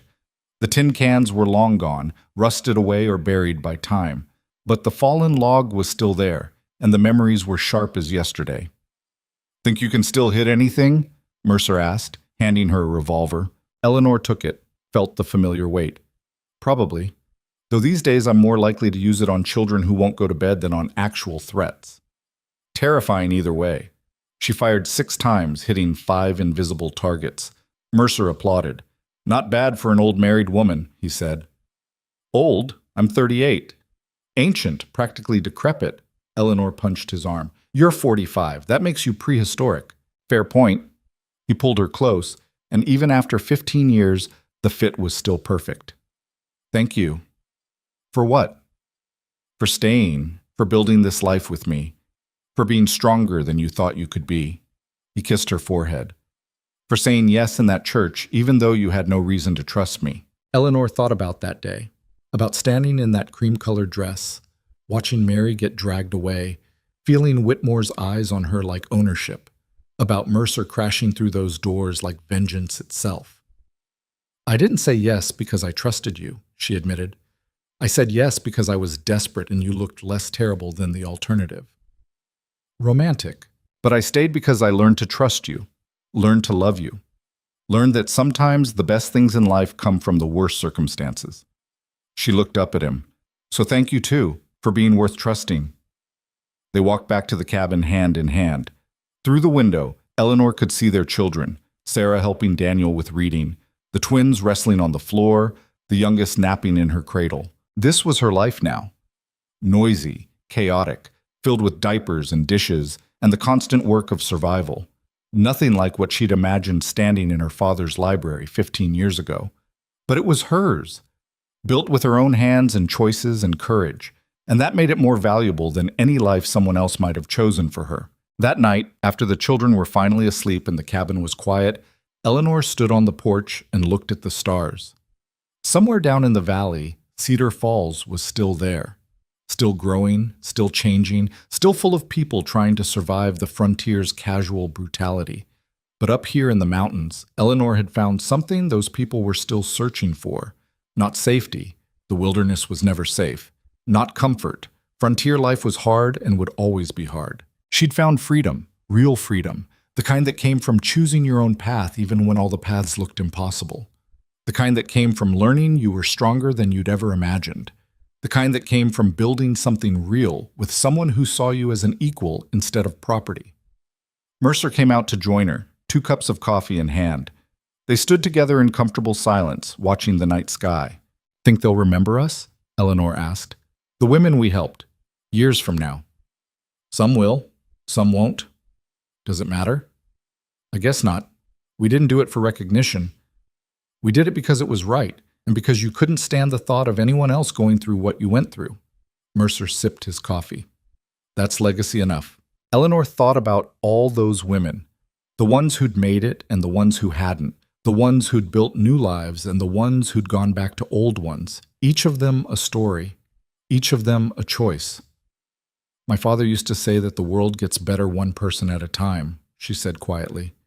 "That you can't fix everything, but you can fix something, can help someone. And if enough people do that, eventually the world changes." Your father was a wise man. He was, and he died trying to prove it. Eleanor leaned against Mercer's shoulder. But he was right. Look at Cedar Falls now. Whitmore's gone. The auction system is illegal. There's actual law. It's not perfect, but it's better than it was. Because of you. Because of a lot of people. I was just the one angry enough to do something about it. They finished their coffee and went inside. The cabin was warm, filled with the soft breathing of sleeping children and the particular peace that came from exhaustion, honestly earned. Eleanor lay in bed beside her husband and thought about the girl she'd been 15 years ago. Terrified, powerless, standing on an auction block with no good choices left. That girl would barely recognize the woman Eleanor had become. Scarred, capable, mother and wife and survivor. Someone who'd faced the worst the frontier could offer and came through it not unbroken. There were cracks, there would always be cracks, but stronger for the breaking. "I love you," she said into the darkness. "Love you too," Mercer replied, half asleep already. Eleanor smiled and closed her eyes. Tomorrow there would be children to feed and chores to finish, and probably some new crisis to manage. There would be hard work and harder choices, and the constant negotiation between survival and something more. But tonight, she could rest. Tonight, she was safe, and loved, and free. And that was everything. To leave. Wait, vote to leave, Ben. Vote to leave. There's still one more piece of loot. Vote to leave, bro.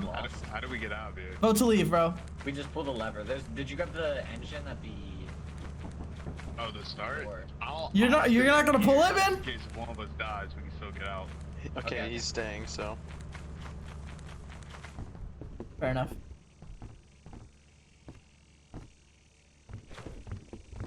What?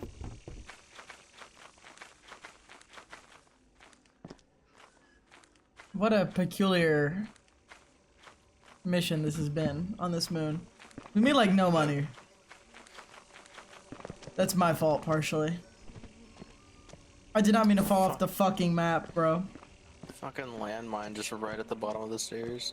Are you serious? Yeah, that's brutal. If only it had made a noise, but that one was quiet, bro.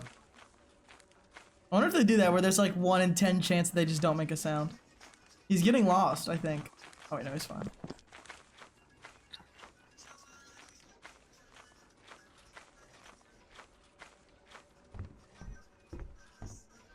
Ben, did you know that schnitzel is just like fried I think it's fried chicken or fried pork. It's just like a It's literally just, it's pressed flat. It's like just, like, there's like this hydraulic press they put it under and it goes, Bring! Alright, let's leave. Weird. Yeah, I know. The schnitzel machine. By the way. Put us in the schnitzel I didn't machine. scream at all. Yeah, you were scaring me more than the monster was. I don't do well with scary games, alright? Neither do I. It's okay. That phasmophobia shit be getting me too. Oh, tell me about it. My friends love phasmophobia. How are you the most profitable? I'm the goat. The fuck? Ben, are we gonna talk about that fucking fish that like came all over you? What? Dude, yeah, what the fuck? What was that, bro? Cream and then all his I stuff got gooped dropped. up.